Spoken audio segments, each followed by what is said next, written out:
Good afternoon, family. Grand Rising, Joyous Rising, Great Rising, Grand Rising family. Happy Monday or Happy Moon Day. Check in, let us know where you're hailing from, family.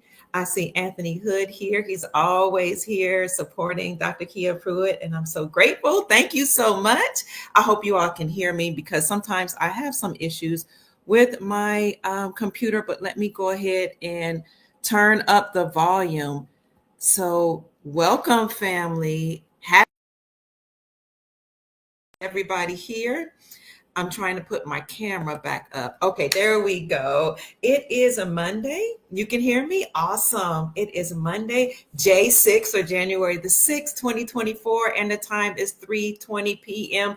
Eastern Standard Time. I'm going to come back later on to talk about some juicy news as it relates to currency revaluations, but that's this evening. Today, I wanted to do a geopolitical update just to let you all know that countries are reclaiming their sovereignty, meaning they're taking control over their politics, they're taking control of their economy, they're taking control of their currencies, they're repatriating gold back to themselves. And it's not just the nations that we've heard of in the BRICS coalition, Brazil, Russia, India, China, South Africa, but there are other nations that are reclaiming their sovereignty as well. So we entitled this today, Geopolitical News Update, Nations Become Sovereign. As a subtopic, we're talking about how Trudeau of Canada resigned today. He announced his resignation, how Africa is on the rise and a new country has decided to join the BRICS coalition. That's Brazil, Russia, India, China, and South Africa. So for those of you who are into currency, investments, foreign currency investments, this is going to be some good news for you. So stay tuned, family. We'll do a later podcast around 6 o'clock or 7 o'clock p.m.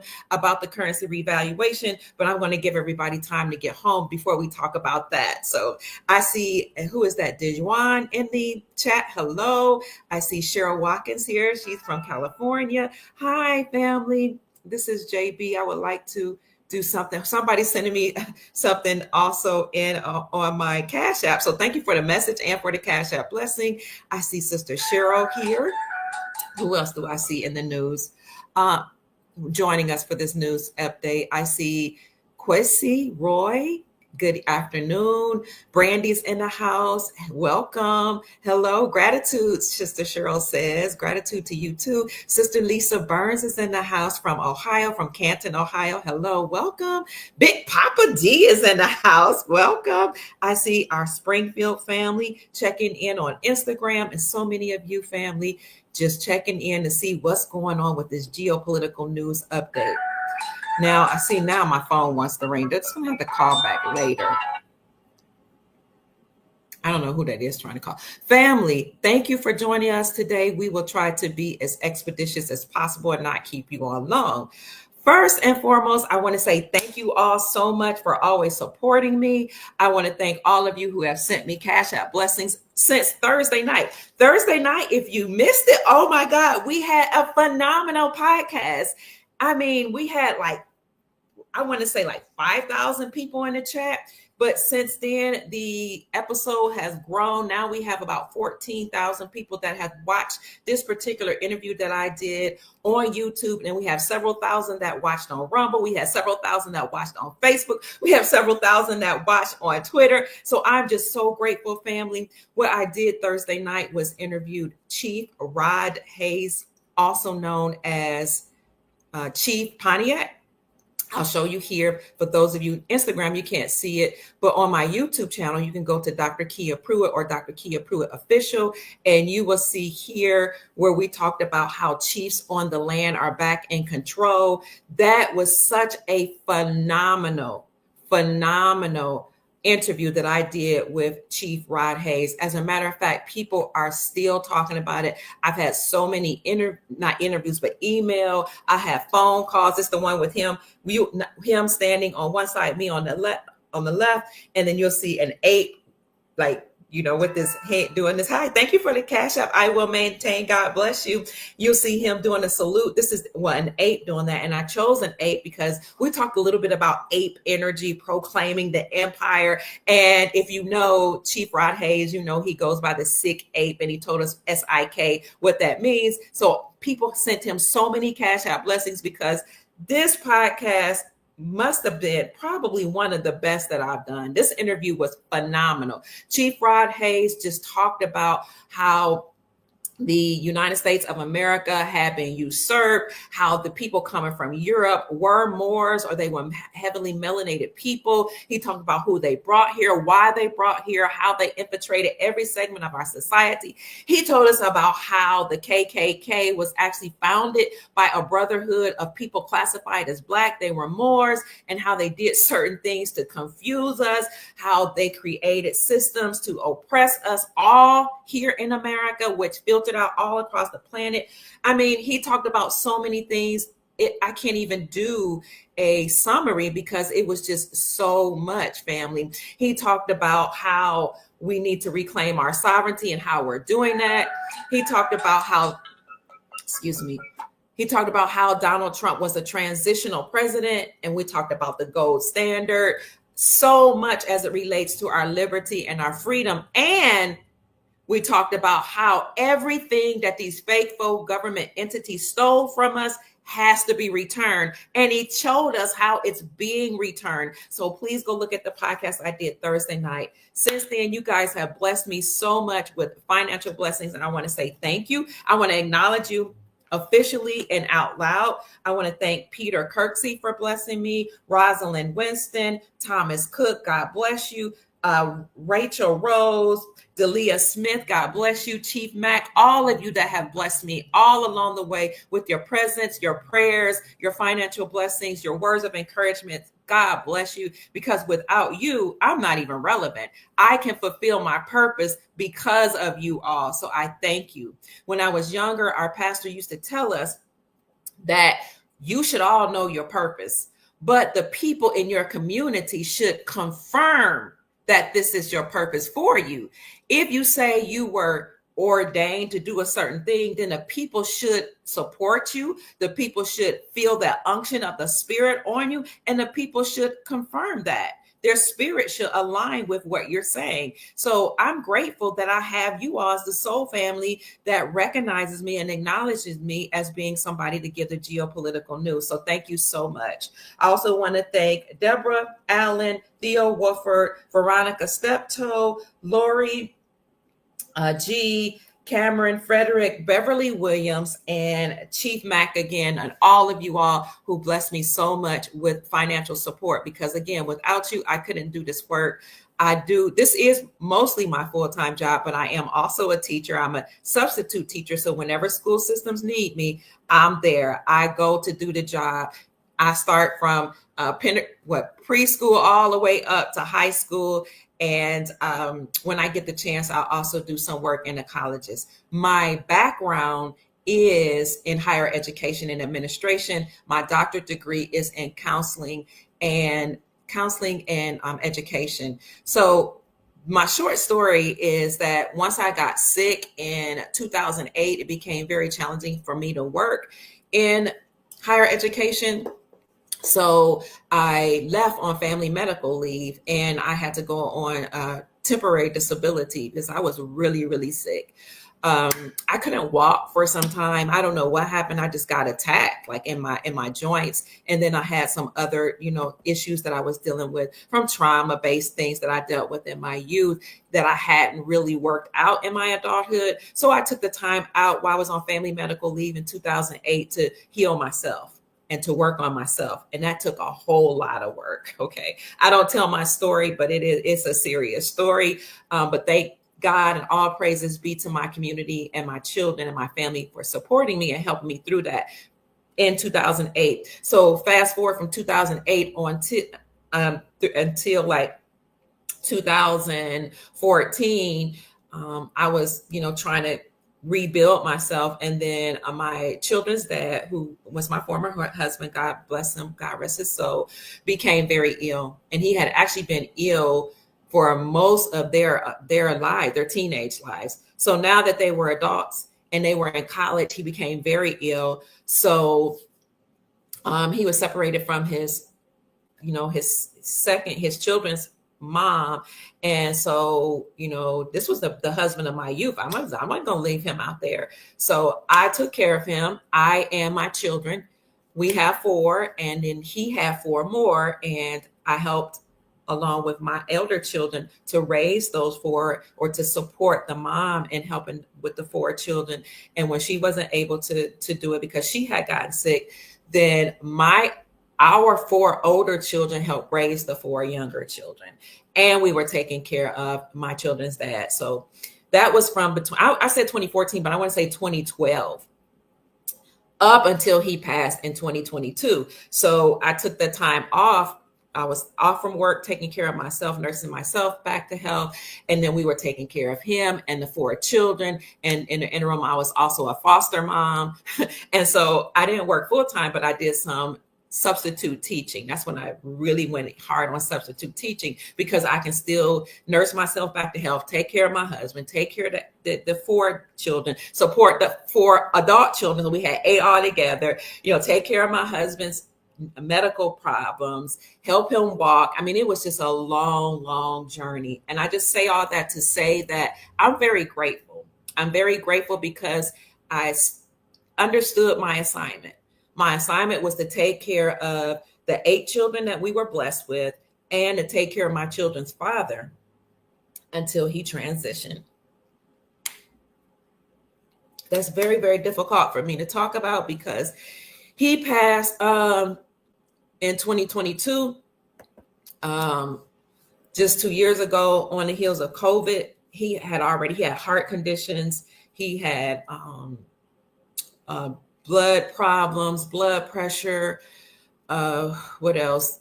Just a series of strokes, and it was so bad. Let me take this off of here. I don't want to leave that that banner on here, because it's not about receiving money.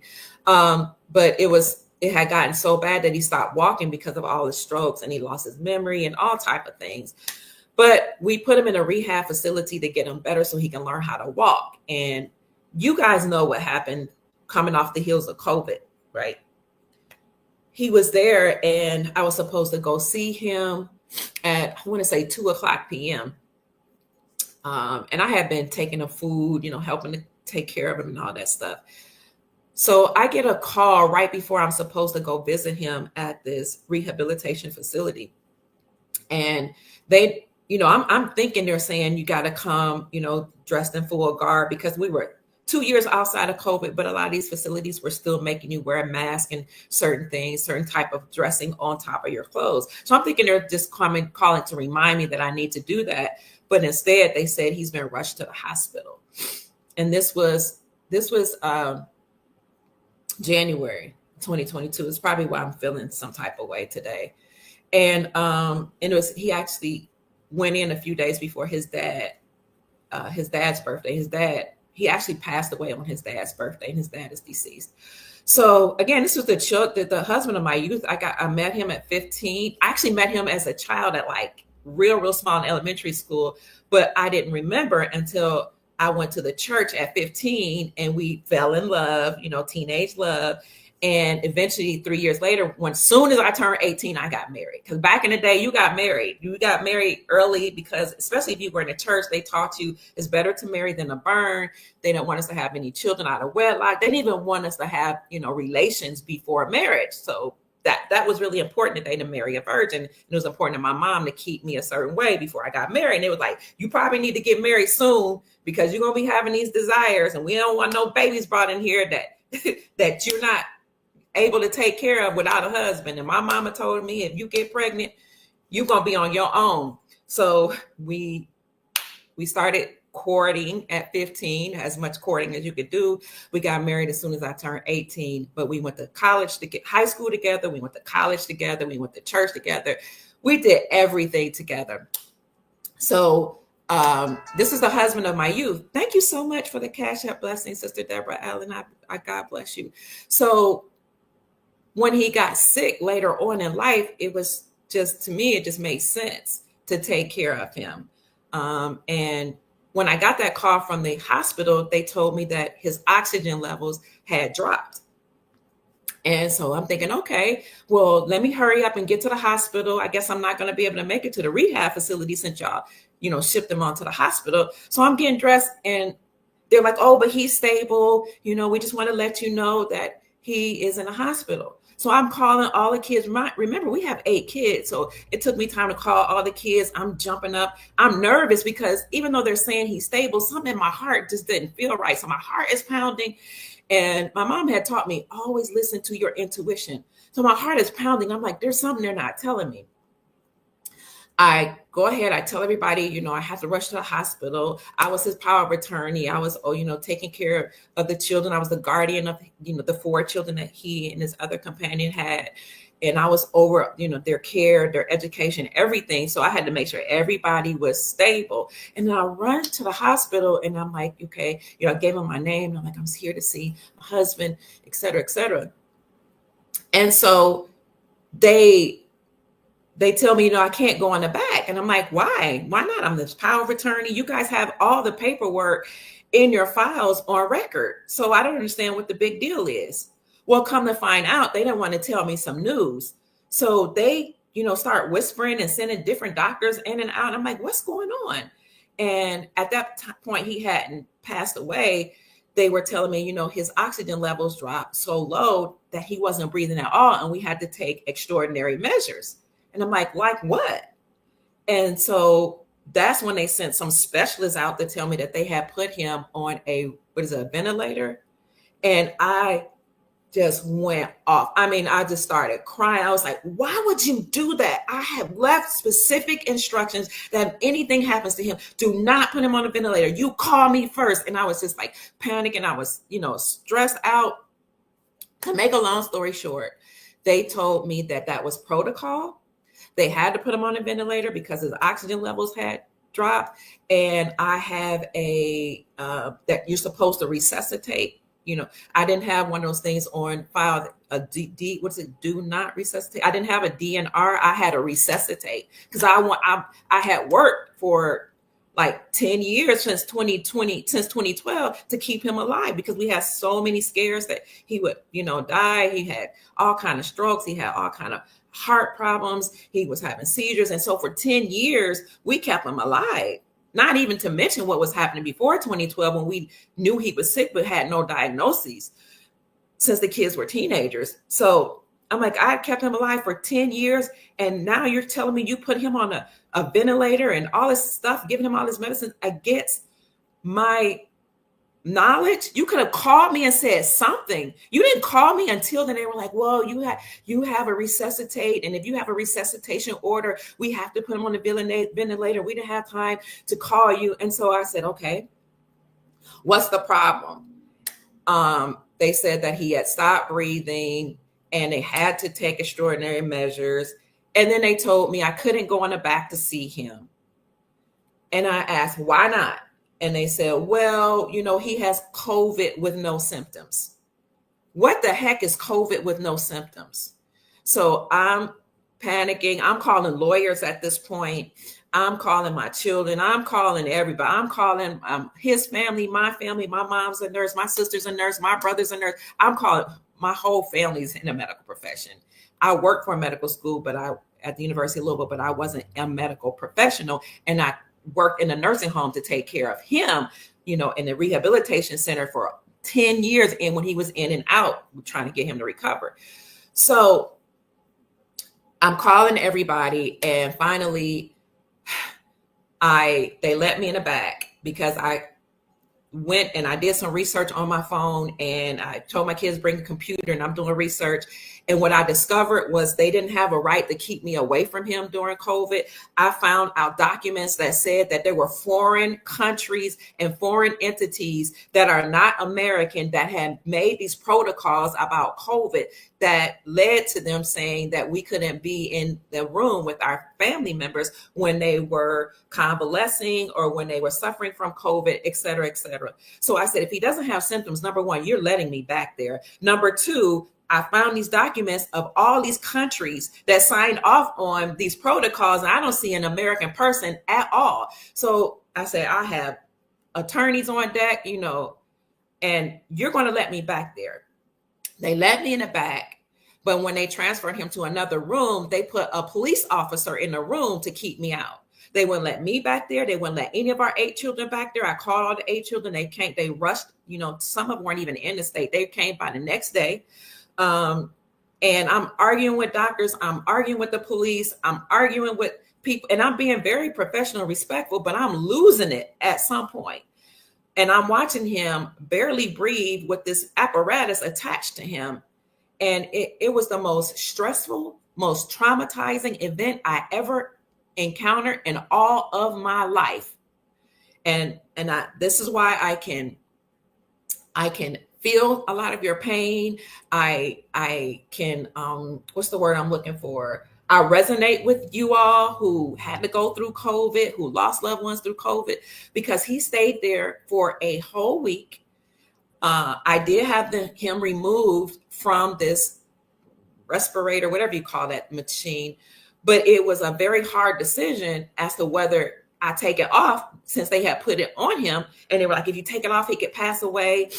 And the whole time I'm there, they're bringing nurses and doctors in and out, and social workers and hospice people, and they're trying to pressure me. And, you need to put them on dialysis. You need to keep them on the ventilator. You need to make all these decisions. And I was the sole person responsible for making these decisions.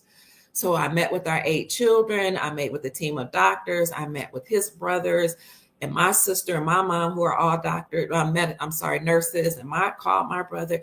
It was so stressful. So to make a long story short, again, we took him off the ventilator. I had to fight to get in the room.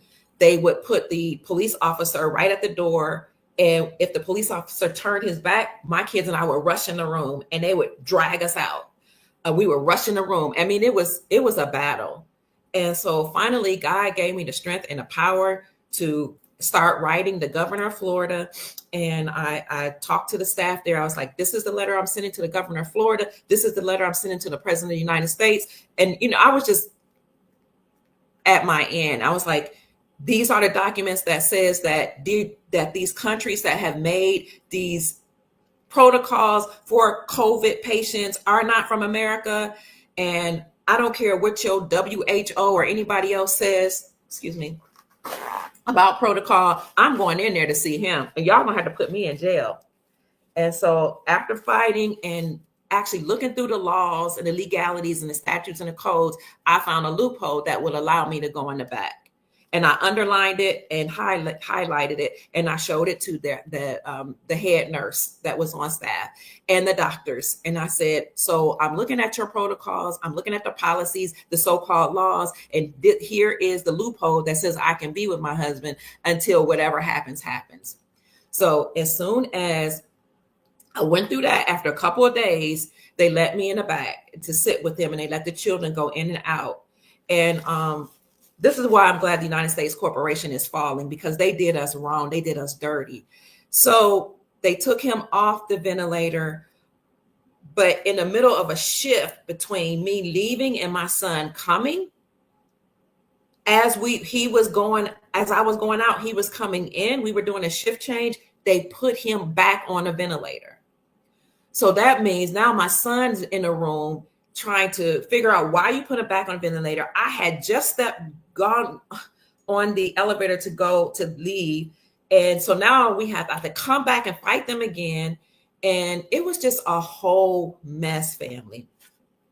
Then they wanted to put him on dialysis. They were like, his kidneys and livers are failing. And I was saying, no, you're not going to put my husband on dialysis. You're going to come up with another protocol. So I'm talking to the doctors, and thankfully there was one doctor that was on staff that said, you don't have to do dialysis. There is a medicine that we can give him that will do the same work, but faster than dialysis. So we gave him that medicine, and that sustained him for the rest of, for like 7 or 8 more days. And we took him off the ventilator again. And I said, we prayed about it. And I said, whatever God says. And I talked to his oldest brother, and God rest his soul, because then he passed last year. But I talked to the oldest brother because in our family, once you marry in, you're locked in. Okay, they don't care about separations, divorces, or nothing. You're locked in or anything. And so my husband's name was Douglas. His oldest brother's name is Dexter. And then he had a brother after that named Derek. Dexter and Derek grew up with me as children, so they were my brothers, and my natural brother Tim. So they all coached me through the process and helped me through, him convalescing. We could see him declining, and I feel in my soul that machine that they put on him, the ventilator, is what took him out of here. I really feel like that. And and also him just struggling and being alone during a time when they would force us out. So long story short, I took care of him. I went home one night to sleep, and my oldest son was in a room with him, and he came to me in a dream, and he said, Key. He used to call me Key. That was his nickname for me. He said, Key. He woke me up out of my sleep, and he said, Key. He said, I'm at peace now. Stop worrying. So when he said that, I knew that even though we had taken him off the ventilator and gave him all the medicines we could, and all made sure all the kids saw him, that he was done fighting. So I called his oldest brother Dexter, and I said, Dex, Doug just came to me in a dream, and he said, Key, I'm at peace. And he said, you know what that means? So get your affairs in order. So I think I'm dealing with this today because we're coming upon the anniversary of his death. And I know a lot of you lost your mom, you lost your dad, you lost your husbands, you lost your wives, you lost your friends and family during this time, during COVID. Family, we've been through a lot since 2020. But I got my affairs in order, and I called everybody. And when I got that call from my son, my oldest son, it was the most terrible thing I had ever had to endure. Hearing your oldest son, like, mommy, dad, stop breathing. And they're not going to resuscitate. And I said, son, he's so frail that if they do at this point, they might break ribs. And so the nurse called, she got on the phone and said, what do you want me to do? And I said, ask our oldest son, he's in the room. And he said, I want them to try to resuscitate him. And they did, but he didn't make it. He transitioned. And that was the hardest thing I ever endured in my whole life. So as you know, losing a loved one, whether it's a parent, a spouse, family member, even a close friend, is very traumatic, because now you have to figure out how you're going to live without them. And even though we had been separated many years, we were joined at the hip since we were kids. We went to college together. We went to Berea College together. And we got married in college when I was 17. No, as soon as I turned 18, I went to college at 17. As soon as I turned 18, we got married. We came back home from Berea College in Kentucky, back to Ohio. We went to college in Southern Ohio, and we raised our kids together. Even during separation, and when he had his other family, we still joined our families together. And when they went their separate ways, I still stayed up with her. I knew her. I loved her. She's a good woman. We knew each other growing up too. And so, and we helped raise, all the kids together. So that was the most traumatic time in my life. But during that time, God impressed upon my heart to keep going with my purpose, to deliver God's people, to give the good news, and to raise the vibrations of the planet. And having that mission and that vision and that purpose has kept me going. And I feel like my children's dad, my former husband, God bless his soul, may he rest in peace. Peace be upon I don't want to say the dead, but that's what they call it, is still with me. So we're coming upon the second year of his passing, and I'm still here. And as many of you have been through this, you always wonder, did you do enough Could you have fought harder? Did you make the right decisions? You know, did you fight hard enough? I had called many attorneys who would not take my case because they said, you're fighting a losing battle against hospitals and even against the rehabilitation center, because this COVID thing, they said, is bigger than us. They said, we've already tried many cases. It's a losing battle. And I've called many, but they said because of their hospital protocol, a lot of them could do whatever they wanted. And again, this is why I'm so glad that the Supreme Court of the United States overturned the Chevron doctrine, because the Chevron doctrine made these governmental agencies and these other agencies attached to governmental agencies come up with policies, code, statutes, and legalities to force us in compliance. And if we didn't do it, then they could arrest us, which is why they put police officers outside of his hospital room and threatened to arrest me for going inside the hospital room to see him. Thankfully, God allowed me to be victorious, and I was able to see him and allow all of our 8 children in to spend time with him. He couldn't talk, but hopefully he knows that we were there. So y'all know, you just wonder, did you do enough? And sometimes I still find myself praying, saying, God, please forgive me if I didn't do enough. And I ask him, please forgive me if I didn't do enough. Please, just help me accept that you're gone as the head of the children, because I'm mama. The 8 children listen to me and they respect me and they love me. It's just, there's something different. Thank you for the blessing, Sister Tawana. God bless you so much. God, I'm really, really grateful for all you all do to show me love. It's something about a daddy's voice, So even when he was sick for those last 10 years and he would be in a wheelchair, sometimes I would try to teach him to walk and we would be successful, but then he would have a setback and he would get sick again. But even in the wheelchair, I would sit him beside me and we would have family meetings with all of our children, including the adult ones, because if you have family meeting, I expect everybody to show up. I would put him beside me and I'd talk to him before time. Sometimes he could talk, sometimes he couldn't. I would say, honey, this is the situation that we're having in the family. This is what's going on with the kids. This is what my thoughts are. What are your thoughts? And he would usually say, Key, whatever you say, especially when he was real sick, whatever you say. Or sometimes he would say, leave those kids alone. They're grown. Let them figure it out.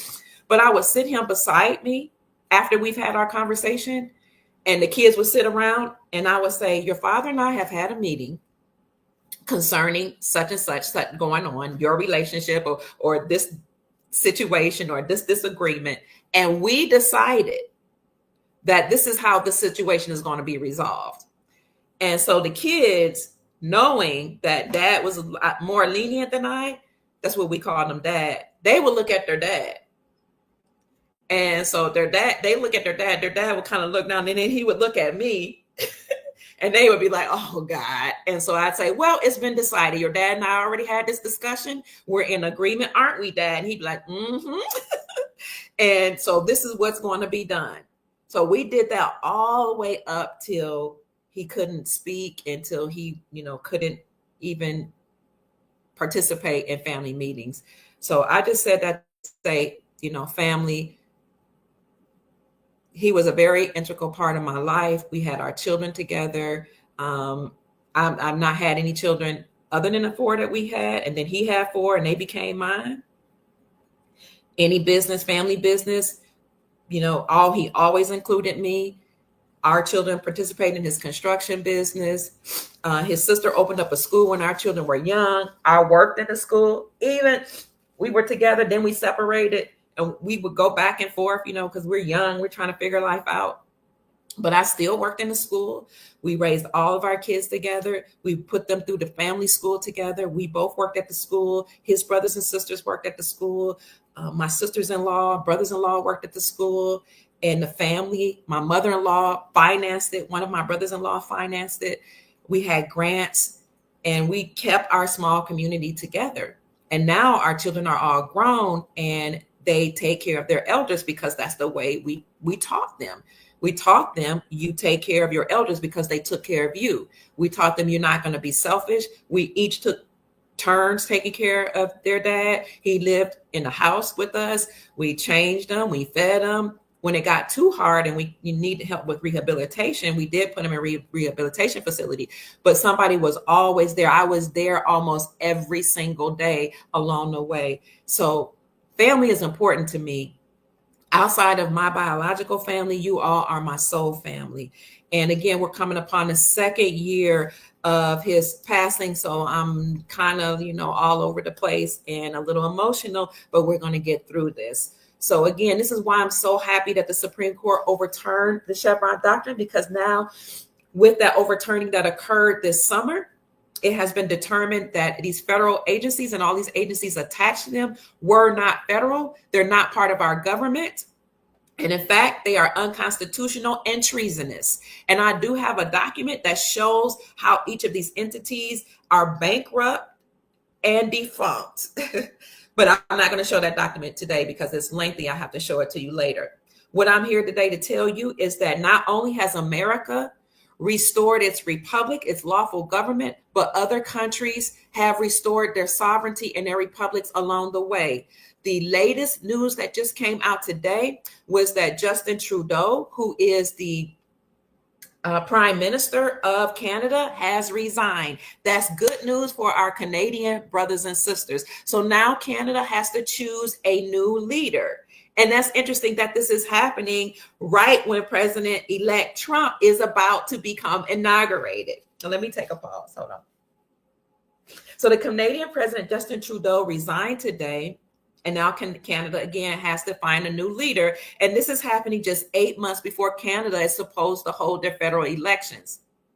The reason that Trudeau gave for resigning is because of economic turmoil that's going on in this country. If y'all see me looking back and forth, it's because I have my StreamYard here where many of my social media platforms are attached to. And then I have my cell phone here where our Instagram family members are chiming in. So there is economic instability in Canada, in the country of Canada. This is happening right on the heels of the Deputy Minister and the Finance Minister of Canada resigning. And they resigned unexpectedly. And the reason why the Prime Minister of Finance and the Deputy Minister in Canada resigned in December was because they're afraid of Trump's tariff threats. Because remember, Trump said he's going to do away with income taxes, but instead the way the government is going to make money is by putting tariffs on countries that import their items or goods and services or whatever into our country. He said, we're going to take the burden off the people. And I applaud him for that. But we know the military is really behind him doing that, and some benevolent forces behind him. He's the figurehead. But I applaud him for doing that, because before we had income taxes and an IRS, that's the way the government would make money, was by putting tariffs on other countries.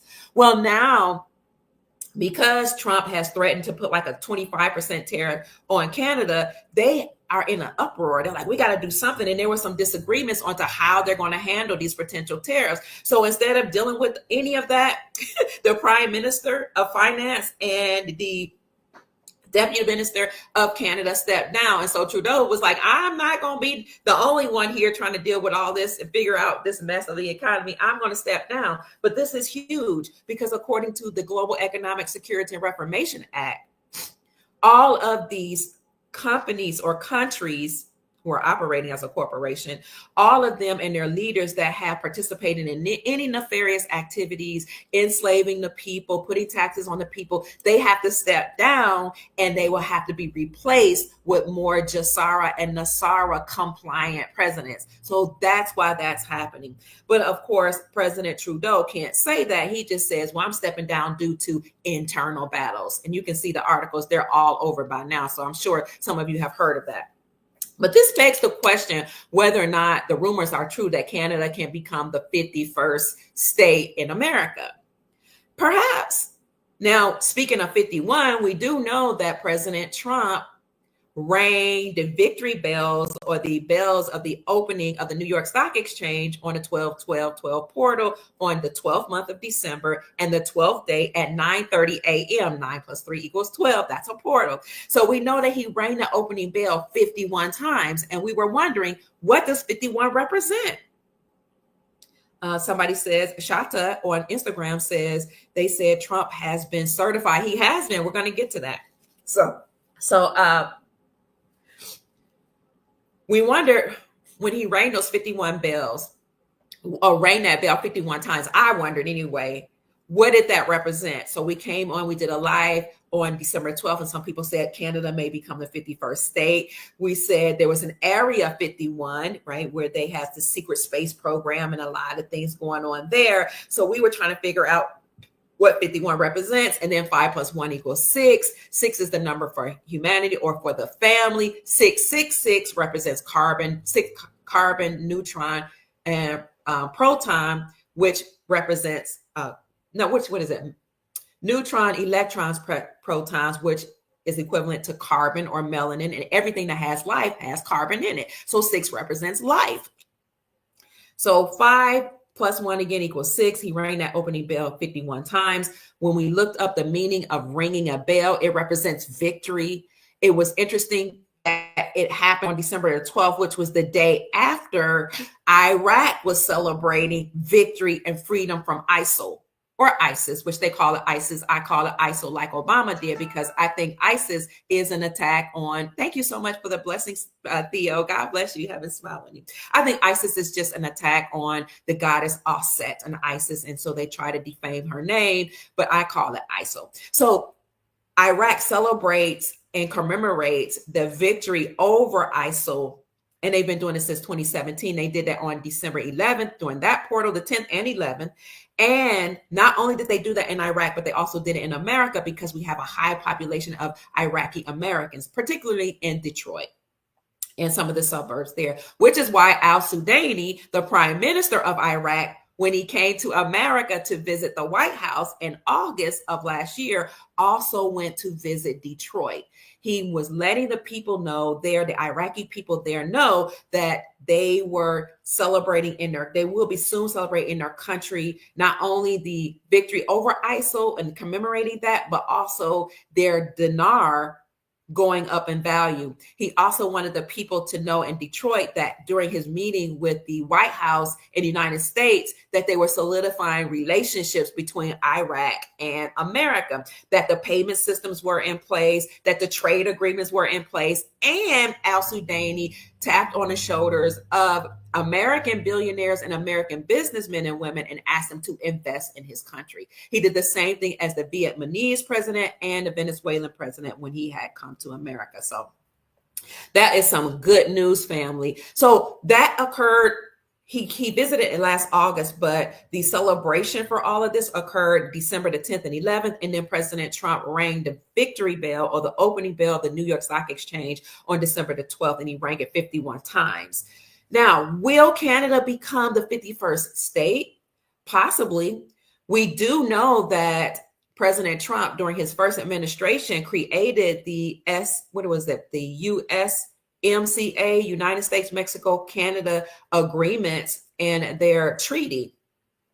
He created the USMCA so they can trade between each other. And I knew then when he did that, before he left the first time, that he was preparing to actually bring back the republic, because according to our republic and according to how things were here before we had the United States incorporated, we had Al-Marak, which was a empire, or some people call it a dynasty, or its own entity of North America, which included Canada, North America, and even the Caribbean islands. So it makes sense that it would become the 51st state. However, under the Republic, we don't have states. Each state actually operates as its own country, which is why each state has its own governor, its own laws and lawmakers, its own flag, its own theme, et cetera, et cetera. So Canada very well could become the 51st state in North America. So that leads me to this website that I couldn't remember that I wanted to show you all, called resignation.info. So I want you to, in your spare time, to look at it, but I'm going to show you all here that can see my computer what resignation.info is. This is a list of forced resignations of people that were CEOs of banks, leaders of companies, leaders of countries, all type of corporate entities that were forced to step down. The leader or CEO of YouTube is on this list. A Royal Canadian Police Commissioner is on this list. And as a matter of fact, there are 13,744 people that were forced to resign. The resignations, there are 14,309 resignations of 13,744 people in almost 10,000 organizations within 171 countries that were either forced to resign or retire. And so what you'll see is you'll see the announcement date on the left. You'll see the name and the position of the person. Then in another column, you'll see the organization. In another column, you'll see comments. And then in the final column, you will see the reasons. So this is a long list of people here. I will put this in the description section and the YouTube channel and on my Rumble channel. So you'll have that. They do need to update this list because I think the last time they actually put somebody on the list, or at least the one that I have, was February of 2023. So this list is behind. But I wanted you to see this forced resignation list. This is a list of people that were forced to resign by the military because the military is now in control of not only our government here in America, but all over the planet. You have what they call Earth Alliance. Earth Alliance is also known as the White Hats of the military, or the White Knights of Nasara. These alliances are groups of people from the military and people that have high offices in their different respective offices that have come together to take down the deep state, also known as the United States Incorporated, the cabal, the Illuminati, whoever you want to call it, the nefarious people that enslave the planet, the reptilians, archons, I don't know what people want to call them, but those people who had taken over our countries. So you can see the World Bank President, David Malpass, on here. Let me see a few other names. You see prime ministers. Prime Minister of New Zealand is on here. Netflix CEO is on here. The government of Germany's defense minister is on this list. And it goes on and on here. And there are many, many pages on this resignation list, forced resignation. So you can just go to resignation.info and you will see that and be able to read it at your leisure. So keep checking in, family. I see you all letting us know where you're hailing from. Let's get back to more of the news. So Trudeau stepped down today. Also, we know that today is January the 6th, or J6. We know that Trump said, or according to articles, he vowed to pardon J6 political prisoners. I don't know why why he needs to pardon them, because I don't know that they did anything unlawfully, but he did say he would pardon them. At least that's what it says in the articles. I do know that many of the J6 political prisoners have already been released, and I've covered that already in a podcast. But this is very interesting because, as you all know, that the Constitution affords us to take down or dismantle any group or entity that usurps authority from our government. So anytime you experience a coup d'etat, which is what we saw happen, not only just doing what happened in 2020 with the voting, FRAUD, but this group of bloodline families that usurped authority from our lawful republics all over the world stage a coup d'etat against all of us and usurped our governments. Well, anytime that happens, according to our republic here, the Constitution for our republic, you can actually go in and you can establish a militia and you can go into the Capitol or wherever they are and yank them out. So that's why I say I never had a problem with J6. And that occurred January 6th, 2021. Was it 2021? I think it was 20. No, it had to be when Trump was still in office. It occurred January 6th. Maybe it was January 6th, 2020. Or was it 2019? When did J6 occur? Anyway, it occurred while Trump was still in office, and they blamed it on Trump. So he has vowed to release them or to pardon them. But if you saw my podcast and interview that I did with Chief Rod Hayes, also known as Chief Pontiac, he reminded you that a gentleman went into the Capitol and planted a totem pole behind, I think it was Nancy Pelosi's desk, but he planted a totem pole. And I think some of you have seen it. I saw it on the news, but some of the people that were actually there reported back to us. And they told us that the guy who staked the totem pole was in indigenous garb, what people call Native American clothing. And they said these people were not violent at all. The people that were there that reported back to people like me and independent journalists, it wasn't violent, that not what they saw. So the guy who staked the totem pole was actually doing something that's lawful. By staking the totem pole in the Capitol, he was actually reclaiming the territory and reclaiming our lawful government. He was abiding by the Constitution, which is why he showed you his full garb. And according to Chief Rod Hayes, he was not only doing this because of that's the tribal way, according to our republic and according to the Constitution, and our tribal way as indigenous peoples, but he was also a military operative. He was doing some type of military gesture as well. So he worked for the military and he was operating under the law of war manual articles. So he was doing something that was completely lawful, and he had to just stake the totem pole for a certain amount of minutes, and that was it for the United States Incorporated. So this whole fiasco about how they need to go to prison and how these people were unruly, and now there may have been some rioters that were planted there by the deep state, but what they did was lawful. Again, you have a right to create a military or a militia and go in there and take out the people that are rogue elements that usurped authority from your government and stage a coup d'etat. Also, the Capitol is called the People's House. That's our house. It belongs to us, the people. So if you're not doing right, if you are usurping authority, you're doing election, fraud, if you're posing a threat to the people, all of that, then you have to be yanked out. We have a right to take you out of there. So now we're hearing that the J6ers, will be exonerated, that hopefully their whole slate will be clean. But interestingly enough, while all the good news is coming out that they've been released and Trump may pardon whomever he thinks needs to be pardoned, you're hearing that there is some type of, according to reports, there are some type of pipe bomb that was planted at the White House. Not specifically at the White House, but according to reports, a suspect placed a pipe bomb or pipe bombs, plural, near the headquarters of the RNC, the Republican National Committee, and the Democratic National Committee. And they said it was done in Washington, D.C. on January the 5th, 2021.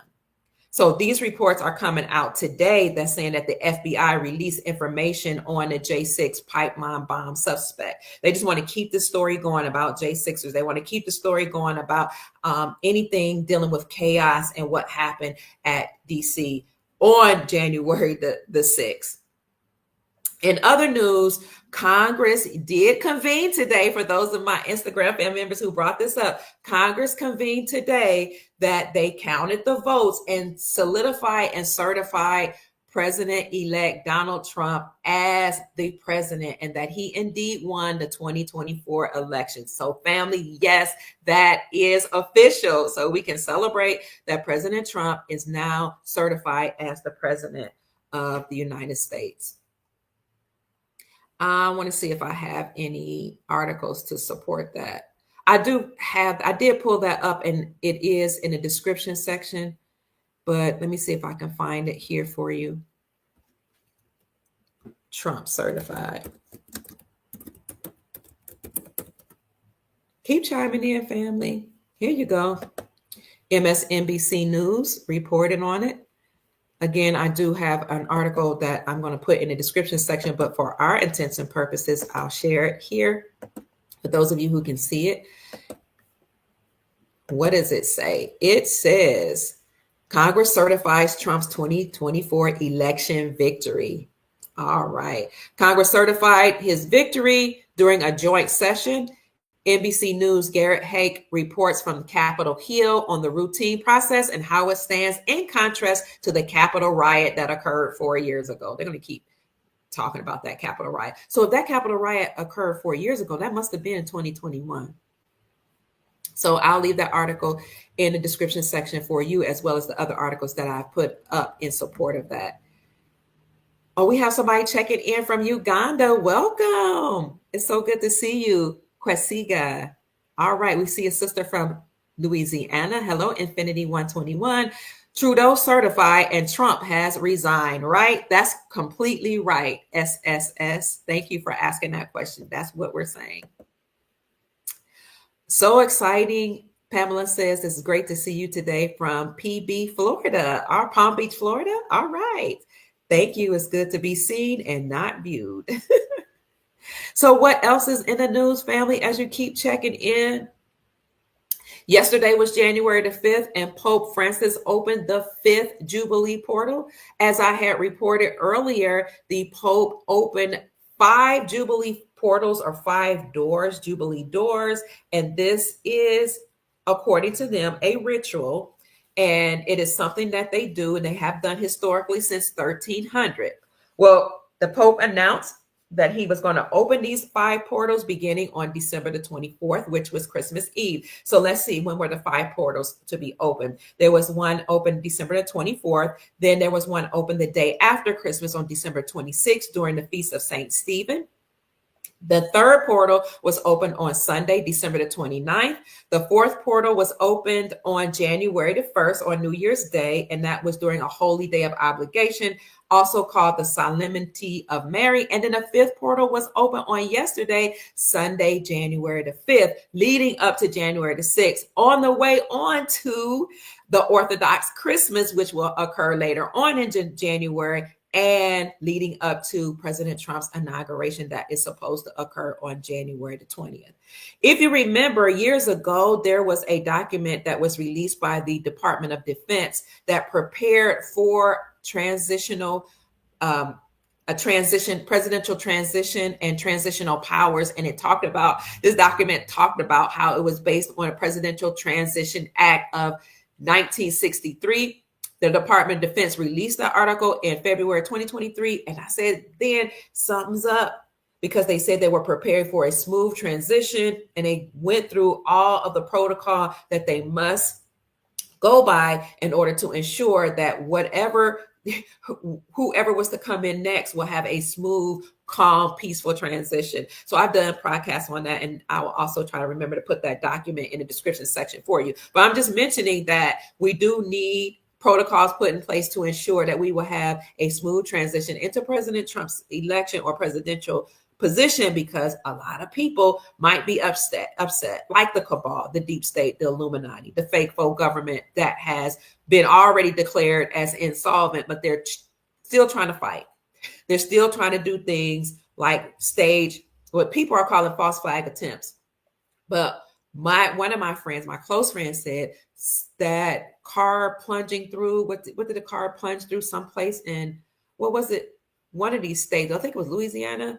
He actually lost a family member. So he was like, even though they're calling these false flag events, that people literally died during these events. So the deep state may continue to stage things like that. We have inclement weather and snowstorms in Kentucky, Tennessee, New York, New Jersey, and certain regions of the United States of America. And we're even supposed to have a freezing a cold rush and a freezing temperatures to come in through Florida. So this could be weather manipulation. We see a lot of things going on behind the scenes because they don't want to step down. They want to fight to the end. They do not want President Trump coming in. But we know that he will have to. He's been certified. We know that the Pope doing these rituals was something done to let us know that this is Jubilee season, which is why he called it the Doors of Jubilee. Interestingly enough, Jubilee is making its way in mainstream media news. So I've been talking about the Jubilee when I talk about NESARA and JASARA, the National Economic Security and Reformation Act, and the global version of that being the Global Economic Security and Reformation Act, which is supposed to eliminate debt all over the globe. Any bank debt, any bank loans will be canceled. Credit will be done away with. We already know that the IRS will be done away with. That's a component of NESARA. So when Trump says that he will shrink the government and he will eliminate taxes, that means he is the tool that is being used by the the Earth Alliance to dismantle the deep state, including the IRS. The precursor to that happening was not only the farmers' claims that declared that the farmers had won against the deep state and the Federal Reserve banking system, but another precursor to all of this happening was the Chevron Doctrine that I mentioned earlier. So the Chevron Doctrine allowed all of these federal agencies, including the central banking system, to create their own rules, statutes, and codes and force us to abide by them. And if you try to appeal them, or if you were if you were arrested for not following them, and you try to, speak out against them in court, then the judges would just defer back to these entities and said, they are experts in their area. You have to do what they say do, and you have to pay a fine. And if you don't, you'll go to jail. Well, that was the Chevron Doctrine, or the Chevron deference. Well, the Supreme Court of the United States this summer overturned that, overruled it, and said that these fake, faux government agencies, including the IRS, the FBI, the CIA, all of them, I have a list of 441 of them, are unconstitutional and treasonous, and they all must be dismantled. That's good news. That was a precursor to Trump saying he's going to downsize the government and eliminate taxes. So again, this is the Earth Alliance that is coming together to make sure this happens. And that Earth Alliance includes the military that's been fighting to do this all across the globe. Now I have to remember what I was supposed to be bringing up. Can somebody tell me what I was bringing up? Let's see, what was I bringing up? Oh, I was going to show you how there's an article that talks about the Jubilee.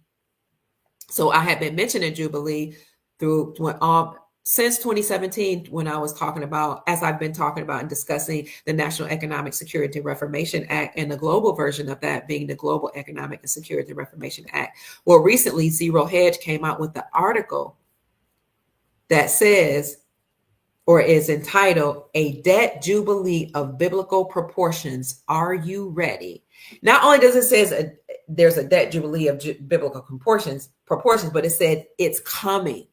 A debt jubilee of biblical proportions is coming. Are you ready? Published by Zero Hedge. It's making its way now, people. I'm not the only one talking about how a jubilee will happen, where all debts will be canceled all over the world. The article supports my claim and talks about how when you reach a debt crisis, the best thing to do is just to forgive the debt. According to this article, this author says 4,000 years ago, the rulers of ancient Babylon discovered a technique to stave off violent revolts. During these ancient times, people often became hopelessly indebted to their creditors. As debts mounted, social unrest would boil over, threatening the stability of the entire ruling system. So the rulers of the ancient civilizations understood that this was a very dangerous dynamic. Their solution to this seemed radical, but it was very effective, and that was a widespread debt cancellation, also known as a debt jubilee. Debt jubilees acted as societal pressures released valves when no other options remained. No other options were foreseeable, so they would say, let's just forgive all the debts. This is in compliance to biblical records that state that, according to the Hebrew people, every 7 years you were supposed to forgive the debts of the people that owed you. You were supposed to let the indentured servants go, or so-called slaves who were working for you, to pay off their debts. And you were to give the land a rest every 7 years.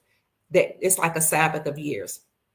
Because according to Hebrew people, the seventh day or Saturday is the Sabbath. You're supposed to rest from your labors. Also, according to the biblical text, you're supposed to let the land rest every 7 years and let the people go that owed you debt. Not only were you supposed to do this every 7 years, and they call this a Shemitah, but you were supposed to do a 7-year cycle of 7 years, so 7 times 7. And on the 50th year, have a platinum jubilee, according to our references and our research, as well as Princess Elizabeth, who is the princess who will trigger some of the Nasara funds in the Philippines. You guys have to look at my interviews that I did with her. She goes into depth. She also agrees that we are in a debt jubilee year. And she said that the whole year covered parts of 2024, but she said that when you look at the Julian calendar, it will go all the way up through February 2025. So she said on my podcast, I can't give you dates of when we will experience this Jubilee, but I can tell you that this Platinum Jubilee year goes all the way up through 2025, and it was through the end of February. So I anticipate that we're going to see a lot of great things happening, and I see it actually happening in all of these countries by staking their claim as being sovereign, repatriating their gold back to themselves, kicking out colonists and all type of things, establishing their own military. And we'll get to that in a few minutes. So here you have this article referencing the book of Levi in the Bible and saying the book of Levi formalized Jubilee and debt Jubilee as the conclusion of a 49-year biblical cycle, 7 cycles of 7 years. How do I know this? And I can say this is something that I know has been done emphatically is because I was raised as a Hebrew woman in the Hebrew tradition, keeping the Hebraic laws, keeping the seventh-day Sabbath, observing the dietary laws. I've never knowingly eaten any pork. I've eaten, only according to the dietary laws in Leviticus, the 11, Deuteronomy 14, all my life. I even went a step further. Now I'm a vegetarian, and sometimes I don't eat any meat products. So lately I've been practicing becoming a vegan, but I've never eaten those foods that we are not supposed to eat. And I've kept the biblical holy days prescribed in Leviticus 23 since I was a child. And we were taught about the forgiveness of debt every 7 years. And then on the 50th year, have a big celebration of Jubilee. So I know this to be something that the Hebrew people do because we did it and we do it. So family, it finally made the news or mainstream media news outlets that we are expecting a debt Jubilee. Now, the article asks, are you ready? This is something that we'll see that is going to occur in biblical proportions, or the greatest wealth transfer also in history. And I've shown you articles that talks about great wealth transfers, and I've told you how you can get in on the greatest wealth transfer. Not only will all your debts be canceled, will not have any taxes except for a 14% tax on big ticket items, but no income taxes and other things, as well as the government agencies that call themselves governments, they will have to be dismantled. So that's why the Supreme Court, again, overturned or overruled the Chevron doctrine. So this is interesting that Zero Hedge has talked about the debt Jubilee. Also in the news, family, I'm talking about countries establishing their sovereignty. Africa is on the rise. You already know about BRICS, the Brazil, Russia, India, China, South Africa coalition that grouped together and coalesced against the United States, incorporated in their Federal Reserve central banking system by dropping the United States dollar for trade and using their own country's currencies.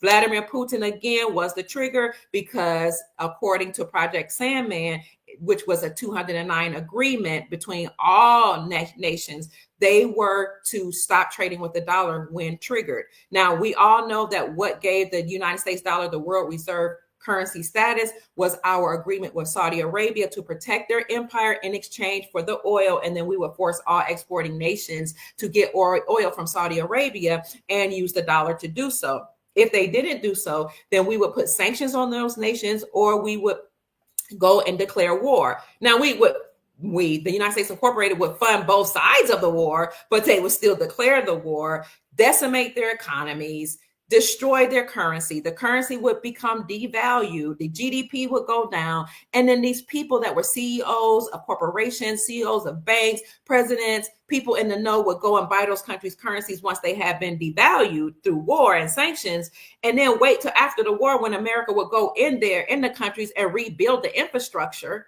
And then the country's currency would go back up. It would be reinstated back to its value before war and before sanctions.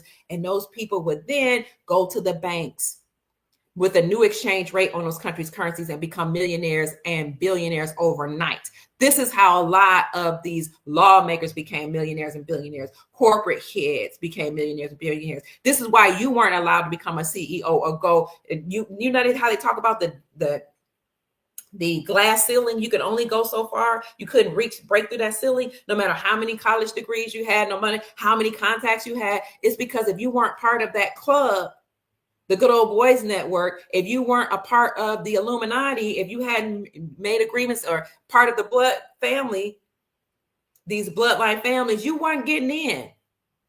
But this 209 country agreement called Project Sandman said when triggered, they would stop trading with the dollar. These countries would. So that trigger was Vladimir Putin. So Vladimir Putin went to Ukraine, cleaned out and exposed all the nefarious activities that was going on there, the laundering of money, laundering of drugs, laundering of people, children, etc. He exposed all that. And his thought was to bring back Ukraine into part of make it again part of Russia or the Soviet Union. So that exposure was huge because he was the trigger. When he did there, he knew that Biden would put sanctions on him. Biden did put sanctions on Vladimir Putin, the president of Russia. And when he did that, Putin said, you can put sanctions on me and my nation. I got my own military. I'm a military power. Then I'm going to show you an article that says that he said, I'm so bad, big and bad, that not only am I have a military that will fight against the United States Incorporated, but I'm going to back up Africa. And I'm going to back up anybody else that wants to stop trading with the dollar. So Putin put sanctions on, Joe Biden put sanctions on Vladimir Putin. At the same time, you have the trumpet players, the Brunson brothers, saying, oh, Biden thinks he's a bad man. How he's putting sanctions on Vladimir Putin. He's had all type of nefarious dealings, Biden has, with the Ukraine. And so he's going to try to put sanctions on him. Oh, no. He's had dealings with Ukraine. He's had been involved in interferences with, what went on in 2020 and 2022. They staged a coup d'etat and made sure that Trump didn't win in 2020. Officially, we know he really did win. So James Comer, who is the head of the chair of the House Oversight Committee, took note of that. He was collecting all type of evidence. The Brunson brothers also took note of all this that was going on, and they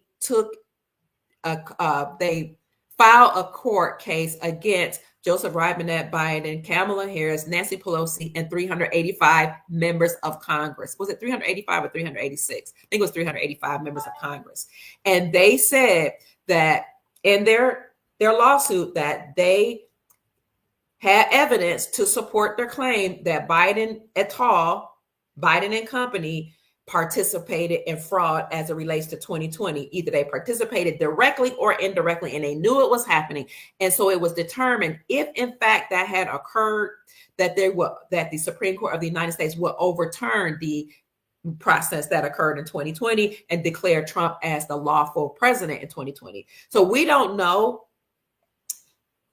or we haven't heard an official announcement of the Brunson brothers case, but we have heard leaks that the Supreme Court of the United States did overturn the elections, and that they did hear the case. And so possibly that's why we see Trump operating like he's the president already, even though he's just president-elect. Even before the votes for 2024 were certified today, he has been operating as president.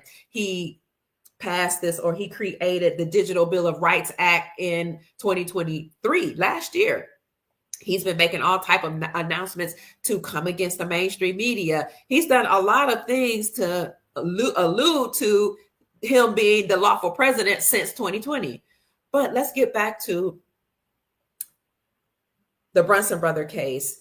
If in fact it has been determined that Nancy Pelosi, Biden, Harris, and 385 members of Congress participated in or knew about the fraud that occurred in 2020 and 2022, then all of them must be stripped of their credentials. They have to face military tribunals, and their assets will be frozen. Well, many people are saying that a lot of these lawmakers or congressmen and women are missing, and the ones that we do see look like they're wearing masks, or they're clones or CGI computer generated images that we see of them.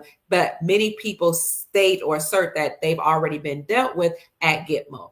So you had that going on. The Brunson brother case, who happened to be trumpet players, that's not a mere coincidence. Okay, it didn't happen by happenstance.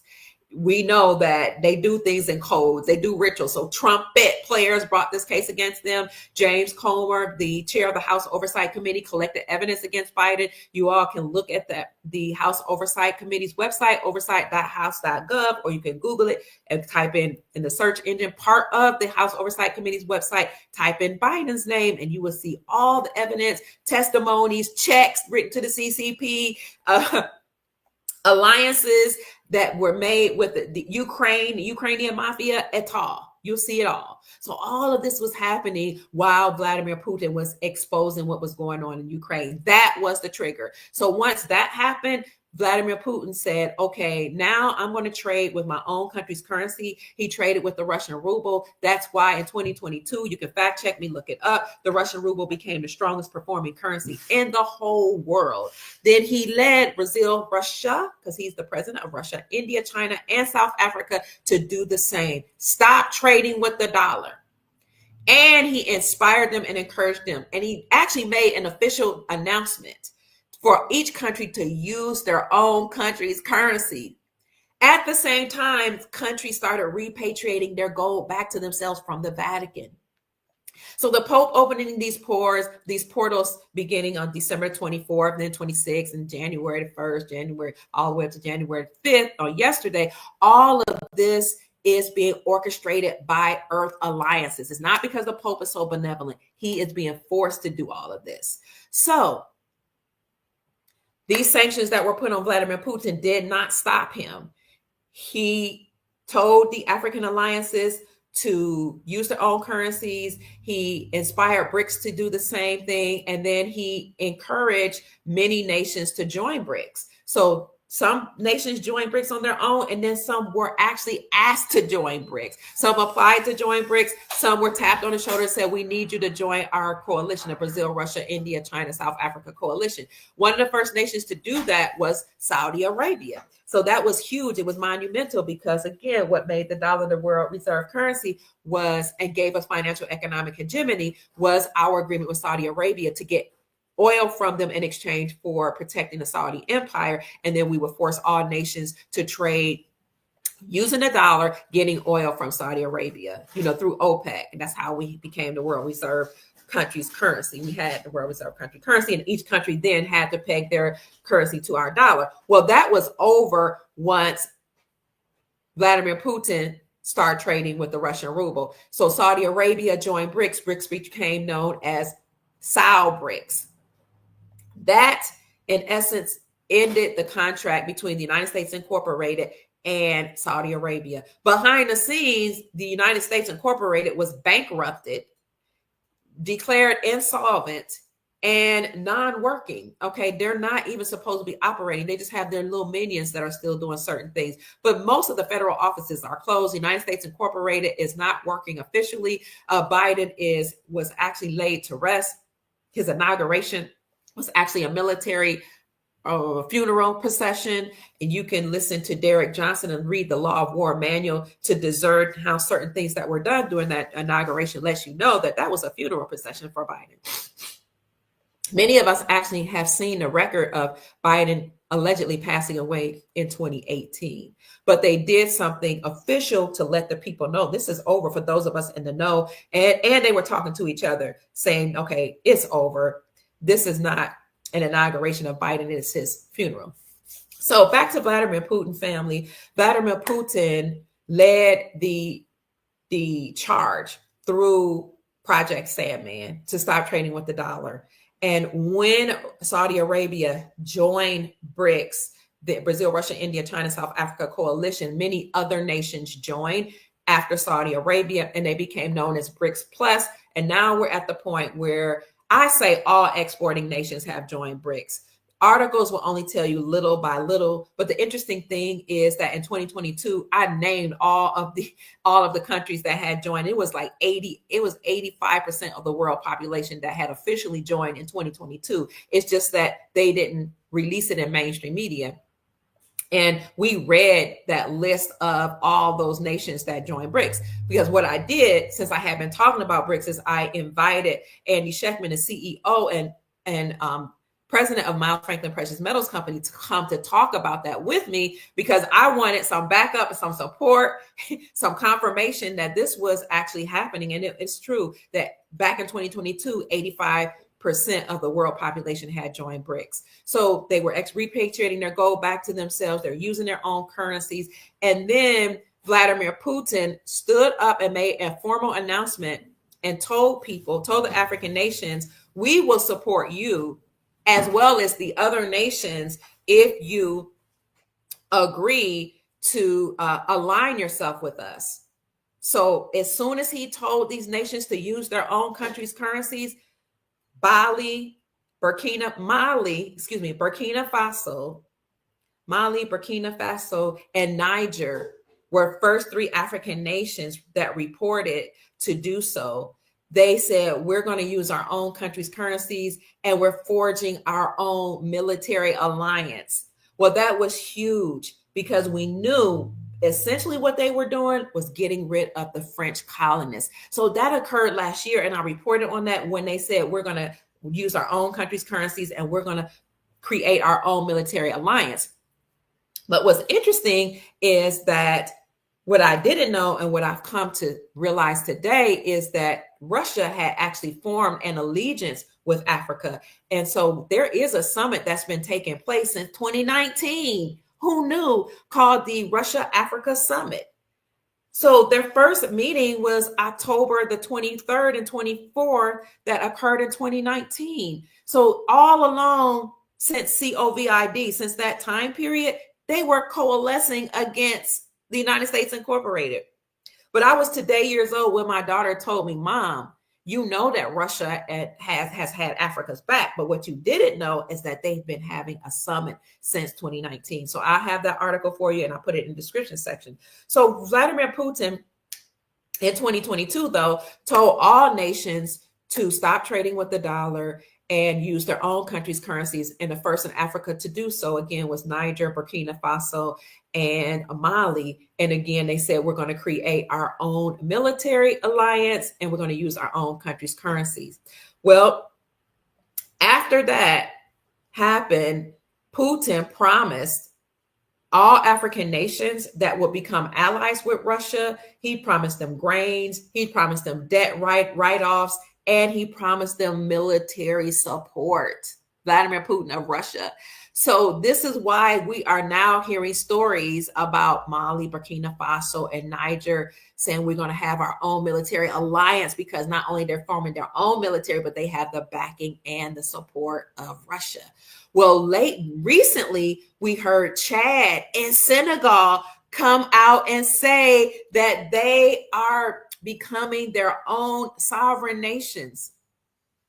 This is amazing. Chad and Senegal said, not only are we declaring our sovereignty, but we're kicking out the French.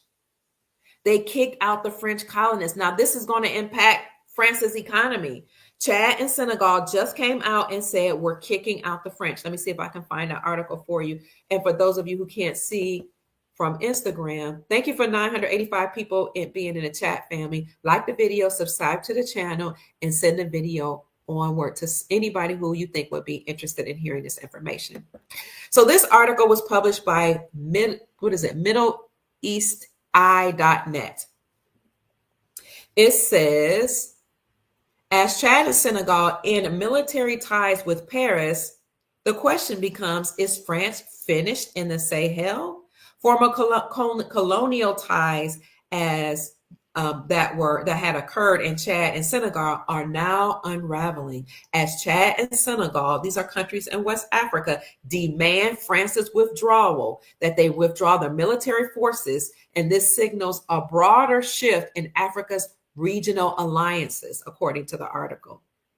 The article suggests or states that after 66 years since the independence of the Republic of Chad, it is time for Chad to assert its full sovereignty. Remember, I said nations are becoming sovereign, and to redefine its strategic partnerships according to national priorities, the Chad's foreign minister said.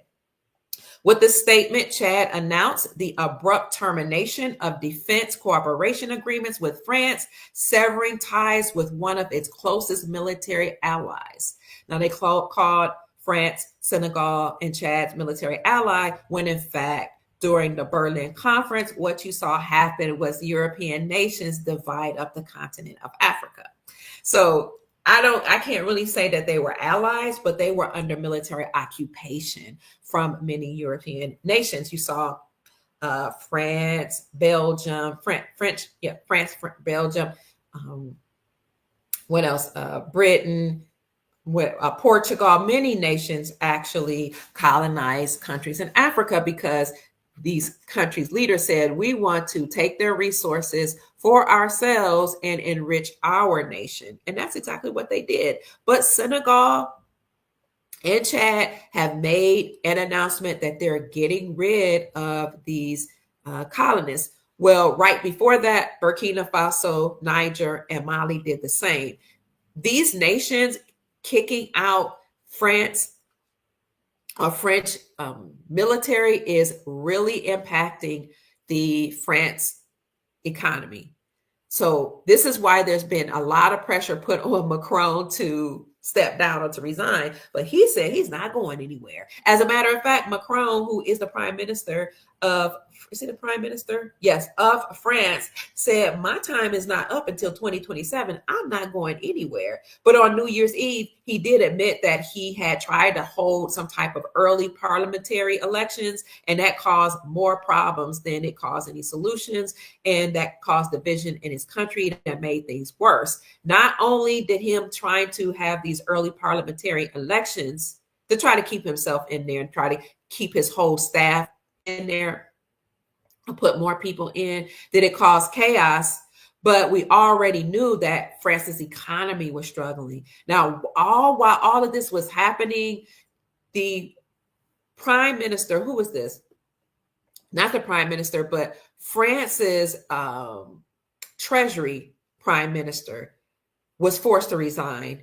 And almost all of parliament was forced to resign in France just a week or two ago. And the reason why they were forced to resign, the whole financial administration and most of parliament was forced through a no confidence vote to resign. And now pressure is being put on Macron to step down. The reason why all this is happening is because, and this is also a reason why he tried to do early elections or have early parliamentary elections.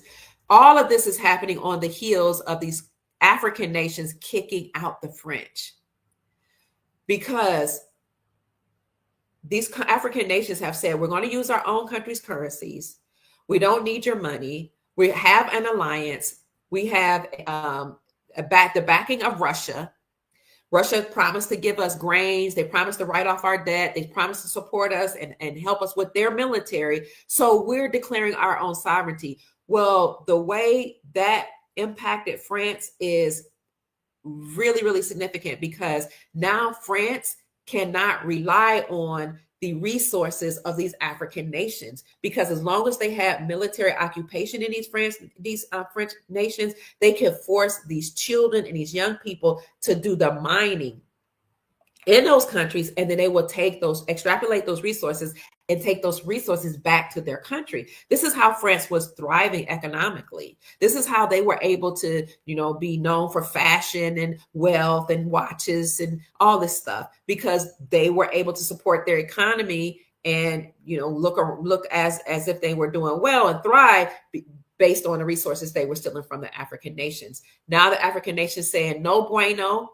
We're now establishing our own selves, our own nation as being sovereign nations. And that is in compliance with Jassara and Nasara. So let us know what you think about that, family, in the description section. So here we see that these countries have kicked out the French. And I can show you one particular article before we move forward about Chad and Senegal. Again, Niger did it. Burkina Faso, Mali, all of them did that. Did I show you this article already? I think I did. As Chad and Senegal end military ties with Paris, is France finished? So let me see. There was something I wanted to show you this. Senegal is an independent country. It is a sovereign country, and sovereignty does not accept the presence of military bases in a sovereign country, the article suggests. Wow. And this announcement was made by Senegalese President Bassirou Diomaye Faye. If I get it wrong, my friends and family members from Senegal, please forgive me. So the article says over the last 3 years or 3 to 4 years, building on a decade of growing dissatisfaction, this relationship has come under significant strain.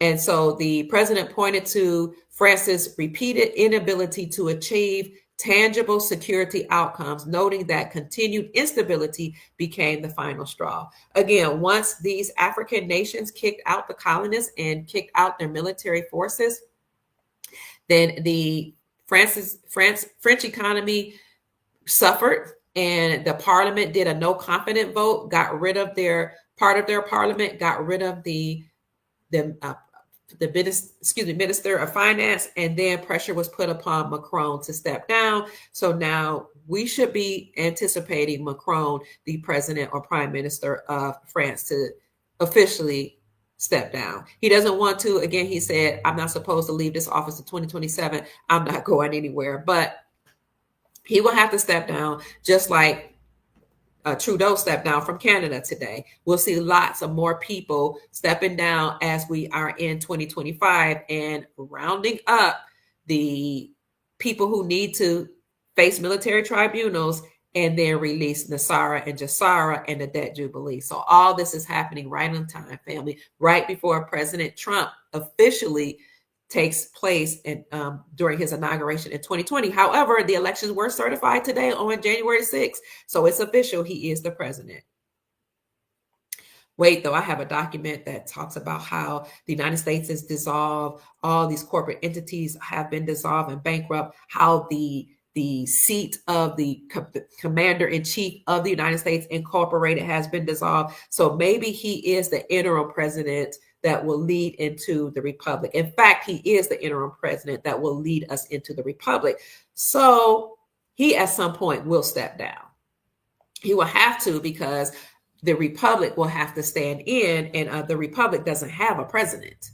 The republic has their own way of doing things. And according to our information and intel, you don't have an official president, as it were, or commander in chief. So we'll have to wait and see how that's going to look. We do know that we're going to have official elections that will happen 120 days after President Trump steps in.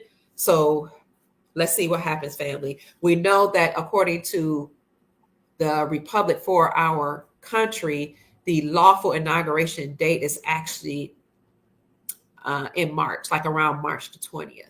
So maybe we'll see something happen March the 20th or somewhere in March. Was it March the 20th or March 3rd? Let me see when the official inauguration. It's in March. Official inauguration, according to our republic. Thank you for bearing with me, family. The official inauguration, they're saying January, but that's not true. There was one, according to the republic, that's supposed to occur in March. March 4th. March 4th is the official inauguration date, according to our republic. So perhaps we'll see something. I'll be interested in seeing which date does the 120th day land on, like from March the 4th, if we count backwards, if somebody can look quickly, which day does that fall on? That would be really interesting to me. So another thing that's coming up is not only the inauguration of Trump on January the 20th, but Martin Luther King's birthday is coming up in January 2025. Let's see, when is MLK's birthday? Or the day that his birthday is celebrated. Monday, January the 20th, the same day of the inauguration. Isn't that interesting? And something I had talked to one of my Moorish brothers about, when one king falls, another king resurrects. When one empire falls, another one resurrects. So we're going to be celebrating Martin Luther King's birthday on January 20th. See how they do rituals? The inauguration for President Trump is supposed to occur on that day. One king fall or death leads to another. It's really interesting how they play on dates, events, times, and all that. So I would say we can expect this to be a monumental time period in January 2025 where a lot will happen. Let's just keep our eyes peeled. What else is going on? Let's see. Oh, Senegal said they're closing all their foreign military bases, not some of them, but all of them. But they were aiming at France. But they said they're going to close all of them. And I'll show you that article. Hi, Snooky Bay. You said Grand Rising. It's good to see you. And thank you all so much for the Cash App blessing that you're sending me. I appreciate you for supporting my work. Look here, this was by apnews.com. This article says Senegal says is closing all foreign military bases, a move aimed at the French troops in the country, but everybody must go. And Dakar, Senegal, the prime minister said on Friday that the government is closing all of their foreign military bases, an announcement that essentially aimed at France. But the West African nation said they're getting rid of their former colonial power. Not only did France occupy Senegal and force their language upon the people, but Senegalese were using French money, had a lot of the French ways and customs. And it's the same in America where we were occupied by Britain. It's the same in other nations that they were occupied by foreign forces and entities, and they were forced to abide by certain religions and forced to abide by certain traditions and forced to use certain money. And then it changed that they had to use the United States dollar, the fiat dollar, and peg all of their countries' currencies to the United States dollar. They had to comply with the Federal Reserve central banking system. They had to get loans if they wanted something from the Federal Reserve central banking system. But those loans came with rules. And if you did not abide by them, then you will have sanctions put upon you. War would be declared against you. Your land will be decimated and be considered a desert land. And your leaders will be gotten rid of.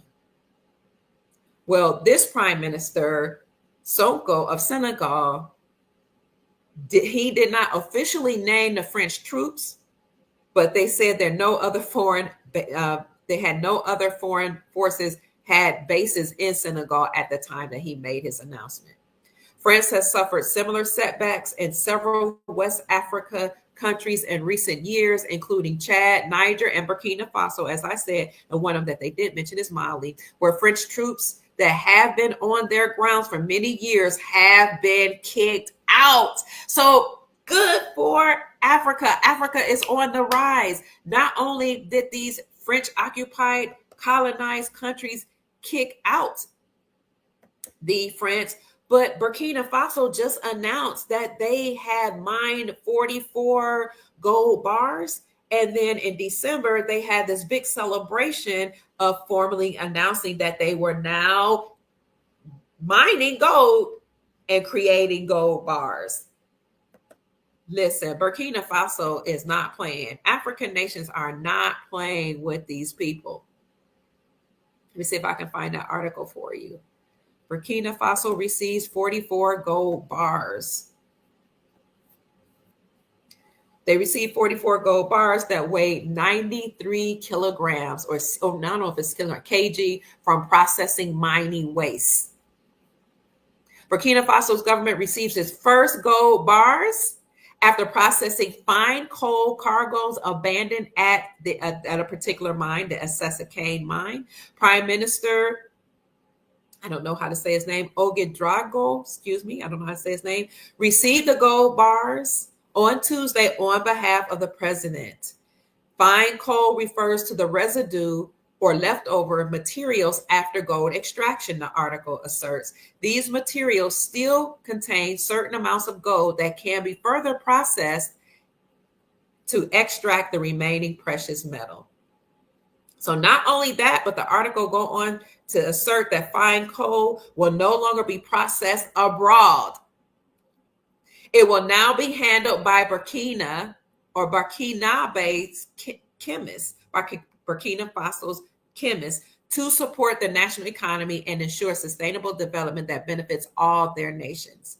So No longer will any of this processing or mining occur outside of Burkina Faso. They will handle their own gold mining. And again, they just celebrated in December receiving the 44 gold bars that were mined in their country. So kudos to Burkina Faso.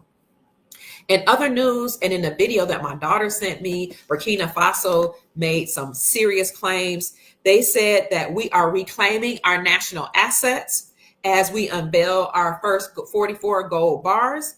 They said that they're prioritizing national sovereignty above everything that will occur in their nation, and that their gold bars will contribute to their national reserves, and that now that their economy will be strengthened by the gold that they have in their own country, they will be able to create more jobs for the local people there. So kudos to Burkina Faso, Niger, Mali, Chad, and Senegal, and other French colonized nations. So now we can see that things are vamping up as these African nations are establishing their independence and their sovereignty. We already know that the Brazil, Russia, India, China, South Africa coalition has done the same by declaring and omitting the use of the dollar for trade.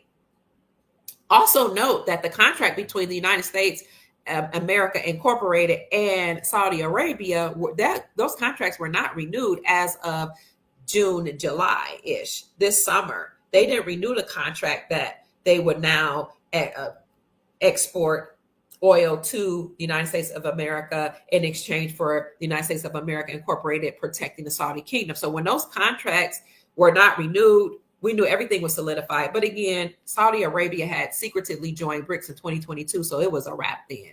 So you see these African nations establishing their sovereignty. You see BRICS establishing their sovereignty. And you don't have to say, I'm establishing my sovereignty. When you use your own country's currency, you are establishing yourself as your own country. You're taking control of your economy. You're taking control of your currency. You're taking control of your military even. So Brazil, Russia, India, China, South Africa had done it. Saudi Arabia joined BRICS. Vladimir Putin, being that trigger to inspire, thank you for the Cash App blessing, all the other nations to join BRICS, then said, okay, we're going to tap on the shoulders of many of you nations to join BRICS, but you can also apply, and we're going to support you by establishing ourselves as your military backing. So you saw BRICS establish themselves as sovereign. You saw, again, African nations, and you saw the Shanghai Corporation, which is Asian countries and nations establishing themselves as sovereign. How we know they established themselves as sovereign? Because they too announced that they're not trading with the United States dollar, and they're using gold for a trade.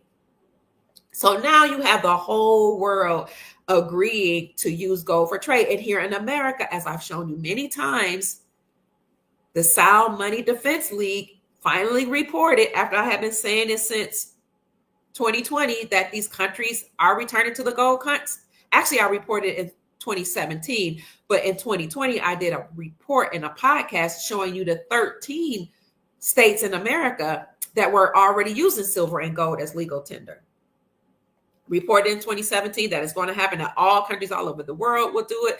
And then 2020, I showed you the 13 states that were doing it. And then every year, as different states would join in saying we're reclaiming silver and gold, I would make announcements. Well, that led up to the Sound Money Defense League publishing an article that said now 45 states here in America have reclaimed silver and gold as money. How do they do this? This is how we know that all the states are sovereign now. And this document that I have that shows that the United States Incorporated is insolvent also shows how the states are insolvent, as they were, because the states were operating as corporate entities and they were incorporated. They had their own DUNS number. They had their own legality statutes and codes, but now they have to operate according to the Republic. So now you're going to have the Republic of Florida, the Republic of Texas, the Republic of North Carolina, the Republic of each state. But before that, what happened was each state, one by one, started passing legislation to repeal or remove the state sales taxes from precious metals. from precious metal sales. So when you repeal or remove the state sales tax from precious metals, you are acknowledging silver and gold as money. You are saying silver and gold can no longer be seen as a collectible, like a trading card or foreign currency was, people were using as a foreign currency. But now you have to, or artifacts, now you have to acknowledge silver and gold as money. Again, repealing or removing the state sales tax from the sales of precious metals acknowledges gold and silver as money in agreement or alliance with the Constitution for the United States that says the only thing that can be used to pay off debts here in America are silver and gold. And this Constitution defines the dollar as a fixed weight in silver and a fixed weight in gold. This is why Alexander Mooney, like money, remember I said everything is a ritual codes. Money is just, Mooney is money with an extra O. Alexander Mooney of West Virginia in 2018 put forth the bill called the Gold Standard Restoration Act. That was House Resolution 5404 in 2018. Then he came back in 2021 with House Resolution 9157. Then he came back in 2022 and again in 2023 with House Resolution 2425. He called the Gold Standard Restoration Act to define the dollar as a fixed weight in gold. The reason why these lawmakers did that was because they were exercising their power to create laws for the state to agree with or be in alignment with the Constitution, which says that the only thing that can be used to pay off debt is silver and gold. So even in America, you see 45 states claiming to use silver and gold as legal tender. And most recently, we saw an article come out that says Florida has created their first gold backs. So you can go to Metals Mint or Money Metals, was it Metals Mint? You can go to a website right now. I'll put it in the description section for you. Is it Money Metals or Money Mint? Something like that.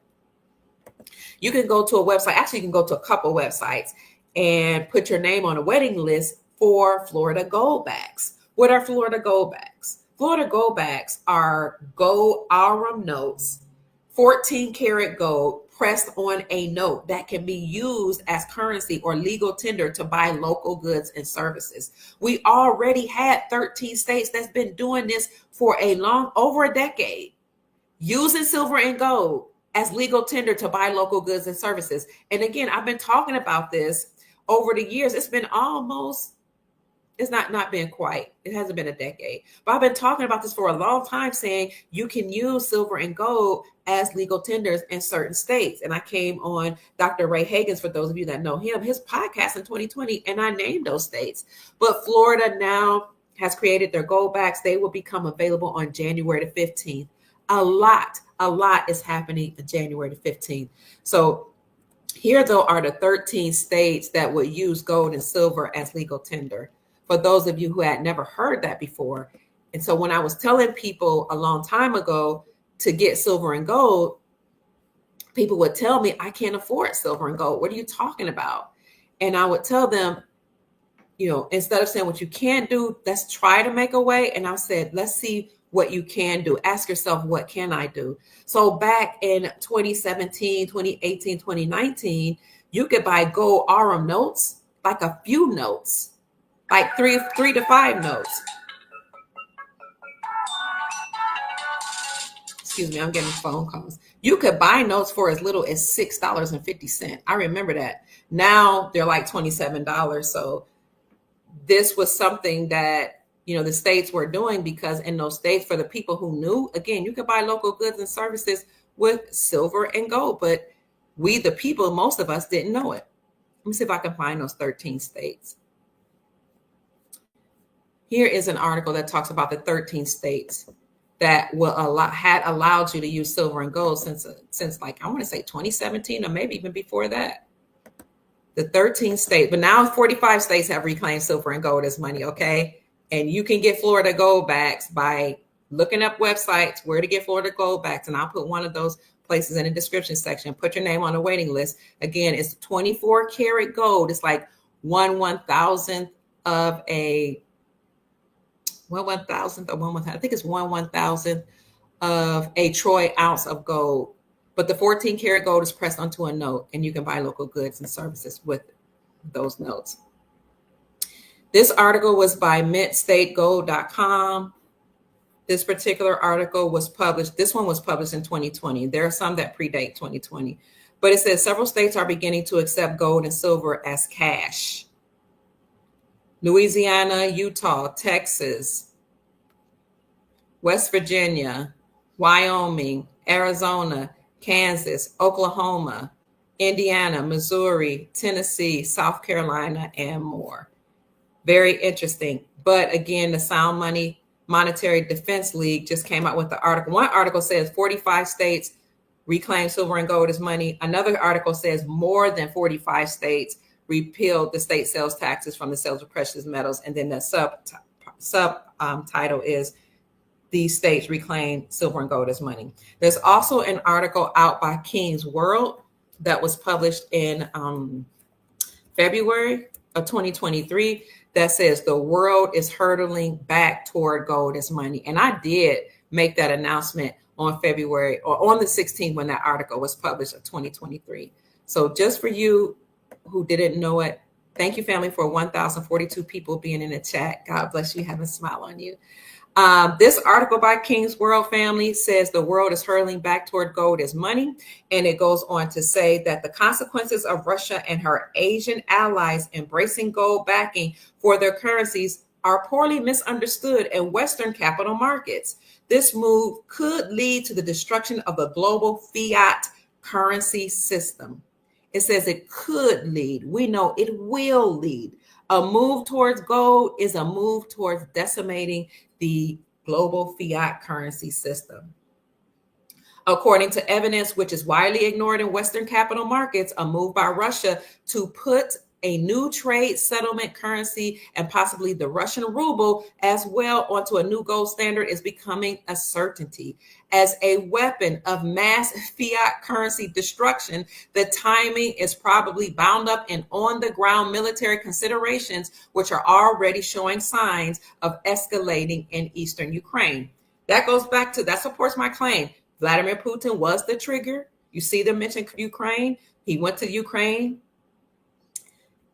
He cleaned out the deep underground military bases. He exposed all the Biden and different crime families were doing, all of the different laundering that they were doing in Ukraine. And then a lot of the evidence went to James Comer, who is the chair of the House Oversight Committee. At the same time, you had the Brunson brothers bringing up a case to the Supreme Court against Biden. And all this culminated into mass chaos as it relates to the destruction of the fiat-based, debt-based currency system. So this is why the mainstream media is in an uproar. This is why the deep state, the cabal, the Illuminati, the fake faux government, the United States Incorporated, whoever you want to call them, the communists that were controlling everything. I don't even just want to blame it on the communists. It was a lot of people. They're panicking now.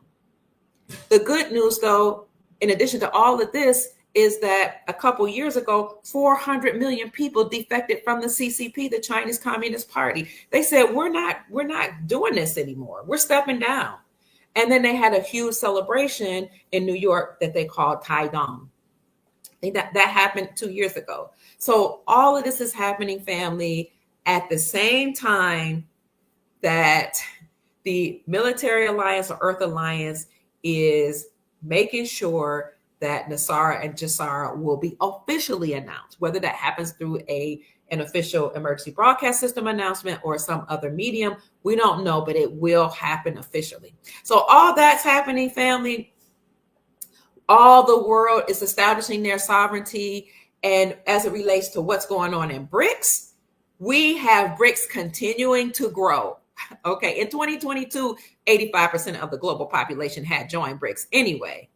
But recently, Indonesia has announced publicly that they are joining the BRICS alliance, the Brazil, Russia, India, China, South Africa alliance, in leaving the dollar behind and using their own country's currency for trade. So you can find this at Watcher Guru News. So you can either Google Watcher Guru or go to watcher.guru/news, type in Indonesia, and you'll see that officially Indonesia has announced that they are joining BRICS.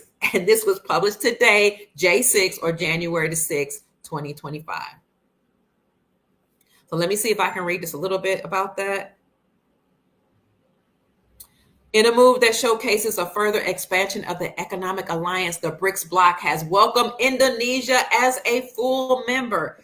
Why is this important for you? Well, not just having the knowledge of all these countries, establishing their sovereignty. That's good. And to know that the whole world is becoming, their own country. They're walking in their own power. They'll be able to establish their own republics and go back to their constitution, common law, and constitutional law, or the law of the land. But for those of you that are invested in countries' currencies or foreign currencies, this might be one that you would consider, the Indonesian rupiah. Here it says that Brazil announced that the country of Indonesia would be joining the collective, according to Reuters reports. Moreover, the move takes place as the South American nations commence its opportunity to take over the group's rotating presidency in 2025. Brazil has stated that the Indonesia has been accepted after its application bid was accepted during the group's 2023 annual summit.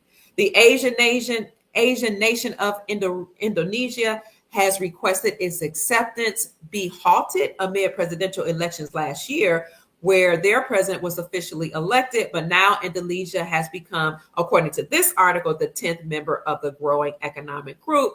But I can tell you that there are many more nations that have joined. They're just letting you know little by little which nations that they're willing to publicize has joined BRICS. So you have BRICS, Brazil, Russia, India, China, South Africa, that whole block or conglomerate of nations that have stopped trading with the dollar. You have the Shanghai Corporation that has stopped trading with the dollar. And you have American states that are saying that they are reclaiming silver and gold as money by repealing the state sales taxes from the sales of precious metals.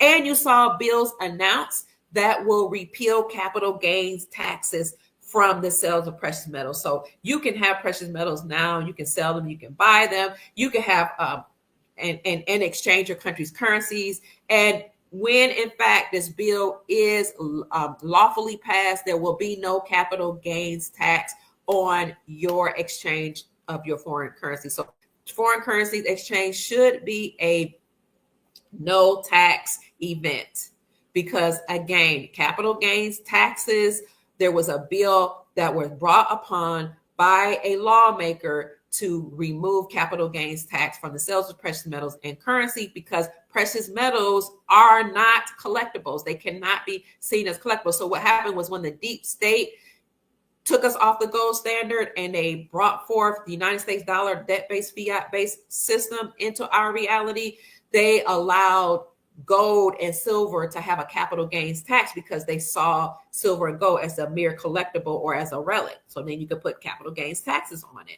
Well, now lawmakers are saying no more. You can't do that anymore. So now that you see states taking upon themselves to say we are reclaiming silver and gold as money by repealing the state sales tax from the sales of precious metals, the article by Money Metals, the Sound Monetary Defense League, is saying there are only five states left that have not removed the state sales tax for precious metals, but they will do so in 2025. So this is good news. At the same time, we already know that all banks must be Basel III and Basel IV compliant. All banks that remain will operate now as wealth management systems or centers, wealth management centers, and they now have to become compliant according to the Basel agreements. But what are the Basel compliances? One is that you must recognize gold as a tier 1 asset. Now you must recognize gold as money. That's why over the course of the last 2 years, we saw banks storing up and hoarding gold in record numbers over the last 2 years. They have to recognize gold as a tier 1 asset, and all banks that remain must be transparent, and they must also be prepared to receive your tier 2 assets. And this is why last summer banks met globally to ensure that they were ready to receive tier 2 assets. What are tier 2 assets? tier two assets are foreign currencies. So banks met globally to ensure that they are ready and prepared to receive your foreign currencies during a foreign currency exchange. The articles go on to support that and suggest that the reason why banks had to recognize and be ready for your currency is because banks need tier two assets or foreign currencies to remain afloat and to stave against bankruptcy and to ensure the health of the banks. So much is going on behind the scenes, family, and even at the forefront, if you know where to look, that we should be encouraged. So this is my encouragement, family, to keep your vibrations high and know that the Creator and Earth Alliance, even the Galactic Federation, all these entities, the military, they're all working on our behalf. So wonderful, wonderful things are happening, family. It's my desire to keep your vibrations and your spirits uplifted. So having said that, family, I don't have any more to discuss. I'll check and see if you all have any questions or comments that you would like for me to share. 52 JSS says, I love your positivity and always great news. Thank you. What is somebody asked? Is there room for two? Hello, everybody. Let's see. Any more questions? Somebody says that, hello, everyone. My young sister, that was one of the most informative 4 hours I ever heard in all of my 73 years. Yes, Sister Cynthia, that podcast or interview that I did with Chief Rod Hayes was impressive. It was informative and educational. And as a matter of fact, I spent hours yesterday and the day before, because we did this podcast Thursday. I spent hours Saturday and Sunday going back over this podcast. You guys could look it up. That's not it. It's this one. It says, when you go to my YouTube channel, on my Rumble channel, you will see an 8 saluting. You will see me on the left and Chief Rod Hayes, or also known as Chief Pontiac. He's on the right. The name of this podcast is They Must Return Everything That They Stole. My goodness, he covered so much that, again, I took 2 days to go over it slowly, to listen to everything and to bring up different articles just to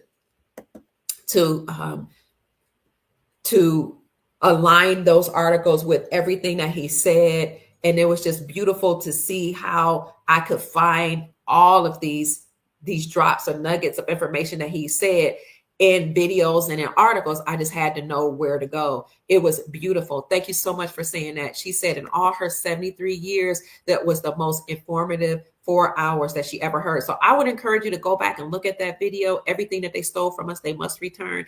Even if you listen to it fast forward on 1.25 speed or 1.5 or double the speed, or just take time and go through it slowly, a little at a time. But I'm telling you, it was so much information, and we had so much joy talking to each other. We did a lot of laughing in that video. People were commenting and, making remarks. It was just a good time that we spent Thursday night. 4 hours, but they went by so fast. So if you get a chance, family, go and look at that. Somebody says, I'm 65 and never actually felt better than I do today. That's awesome. That is wonderful. Let me see if you guys have any more questions or comments. Shout out to the OG, Chief Rod Hayes.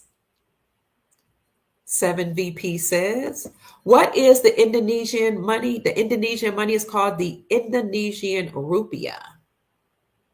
The Indonesian rupiah, basically. Somebody put in the chat, please, where basically can find Indonesian rupiah and how much it costs. You can Google it, but there are different online places from which you can get the Indonesian rupiah. Put in a chat, family, where basically can get Indonesian rupiah, please. That's one of the country currencies that some people are into, because, again, when these countries' currencies devalue through war or sanctions in the past, military and people high up, prelate CEOs, banking CEOs, corporate leaders would go in those countries and buy the currency once they have been devalued through war sanctions, hold on to them, wait till after the war, wait till the infrastructure was rebuilt and the gross domestic GDP went up. Then the country's currencies would be reinstated back to its normal value, and then those countries would go with a new exchange rate on those currencies. They would go to the bank and become wealthy. It happened in Kuwait in 1991. I did a podcast about that, and somebody put in the comment section that the Kuwaiti dinar never devalued. And I had to say that's incorrect. You can look at the articles. When the Kuwaiti dinar revalued, the Kuwaiti dinar was like $3 and some change above the United States dollar before the Kuwaiti war. But once the United States had invaded Kuwait and there was war in Kuwait, then the Kuwaiti dinar, which was well over $3 over the United States dollar, it was decimated through war, and then sanctions was put on it. Then the country's currency went down to a few cents. So that's when the military went up and went and bought the Kuwaiti dinar while it was devalued through the war. They waited till the United States of America went back in after the war, rebuilt the infrastructure, and then the economy started to boom. They also found some more oil reserves, and the country's currency revalued and was reinstated back to its value before the war. And so the people who had bought the country's currency that had been devalued through war then went to the bank now that it had a new exchange rate, and they became millionaires overnight. And what I want to note here is when the Kuwaiti dinar revalued or was reinstated, the people went to the bank in the middle of the night, or when it was dark. I think it was the middle of the night, but it was dark. It was dark because they had a power outage in Kuwait. But I find that fascinating, because who would ever think that you could go to the bank while there was a power outage? But the banks had generators, so they were doing business. And the only people that knew about this were the ones who had the currencies, and they were able to get a high exchange rate and exchange their country's currency, the Kuwaiti dinar, for more money in country in Kuwait. And then they also did it abroad. So if you look at this particular article, they have a couple out, one by the New York Times, and then Dinar Recaps talked about it. It says, Kuwait, a small but prosperous country. This article came out in, I can't remember when this one came out, but it talks about how in 1991, Kuwait, a small but prosperous country located in the Arabian Peninsula, has a long-standing history of economic stability and a strong currency. The Kuwaiti dinar, one of the highest valued currencies in the world, was known for its exceptional purchasing power. By the way, when we go on the gold standard, your dollar, your new currencies that will be backed by by gold and silver here in America, you will have more purchasing power, and your money will go further. You'll be able to buy more things, and we will go back to pre-1971 prices. So we're going to go back to the prices that we were on before we were taken off the gold standard.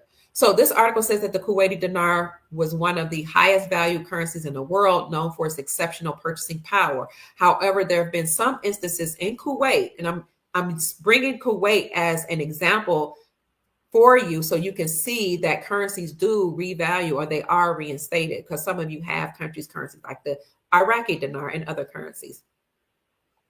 There have been instances in Kuwait's history when the country decided to revalue its currency, thereby altering its exchange rate. And this article will explore the timeline of Kuwait's currency revaluation and address some frequently asked questions related to this topic.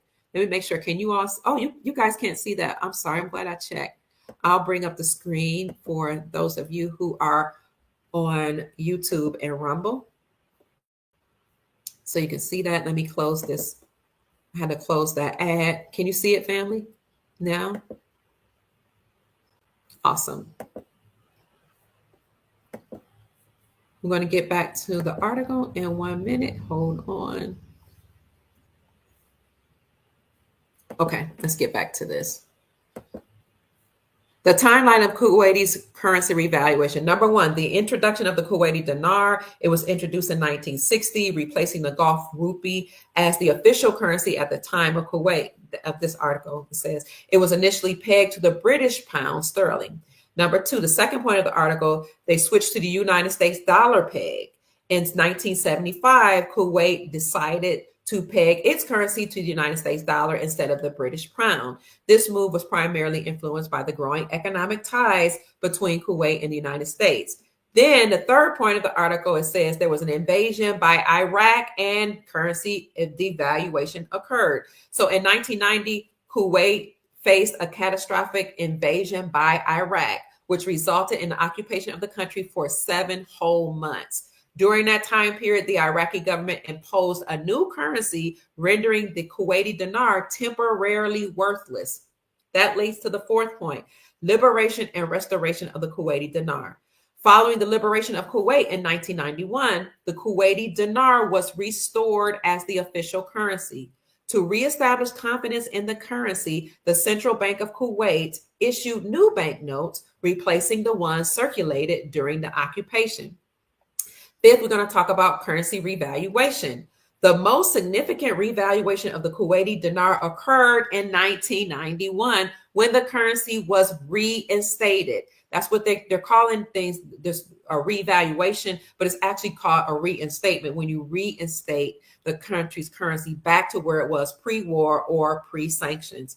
So the exchange rate was set at 1 Kuwaiti dinar to $3.47 United States dollars. 1 Kuwaiti dinar, or KWD, to $3.40 USD, which represented a significant increase in value compared to the pre-invasion rate, approximately 1 Kuwaiti dinar to 30 cents USD.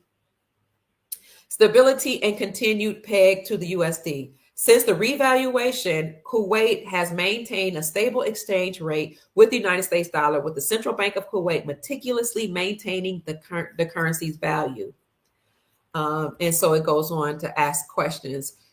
So one of the questions that, a lot of people ask is, what was the exchange rate before the currency revaluation? Prior to the revaluation, the exchange rate was approximately 1 Kuwaiti dinar to 30 cents USD. What was the new exchange rate after the revaluation?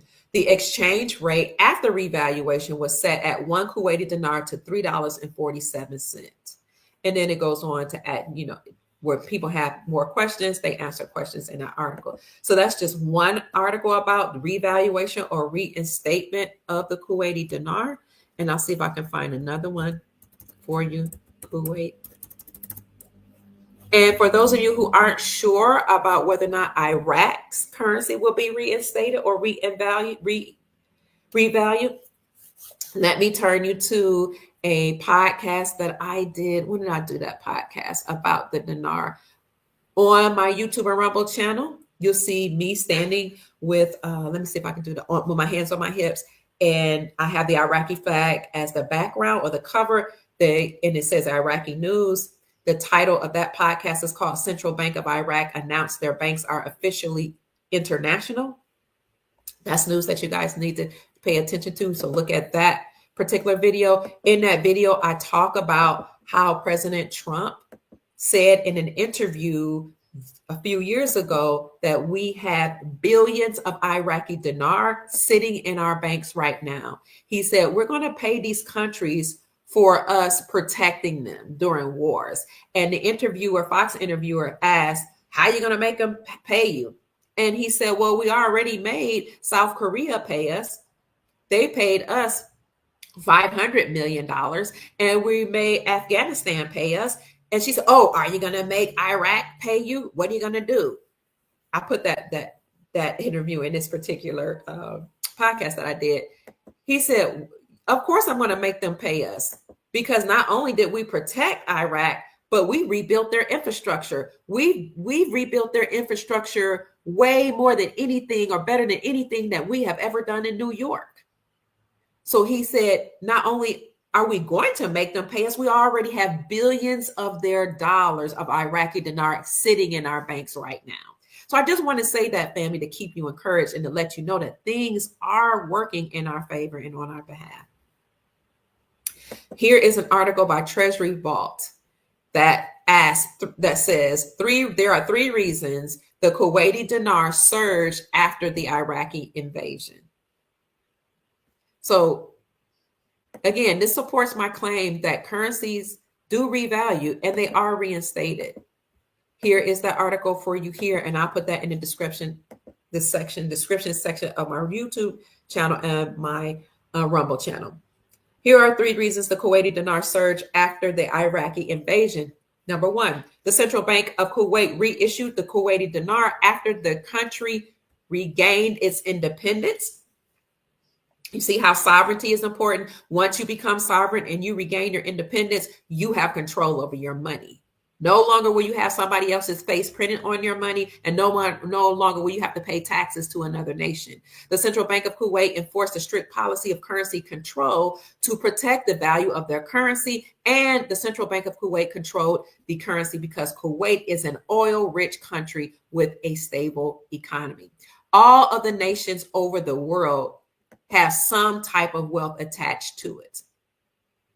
It brought me to a scripture, the earth is the Lord's and the fullness thereof. But all of the countries repatriated their gold and their artifacts back from the Vatican. And you guys have seen, some of you have seen the planes that brought all of this gold from the Vatican to the countries. So the reason why that happened is because the Vatican, the Pope, and many of these entities that stole the wealth from these countries had put all of this wealth and gold, etc., in vaults.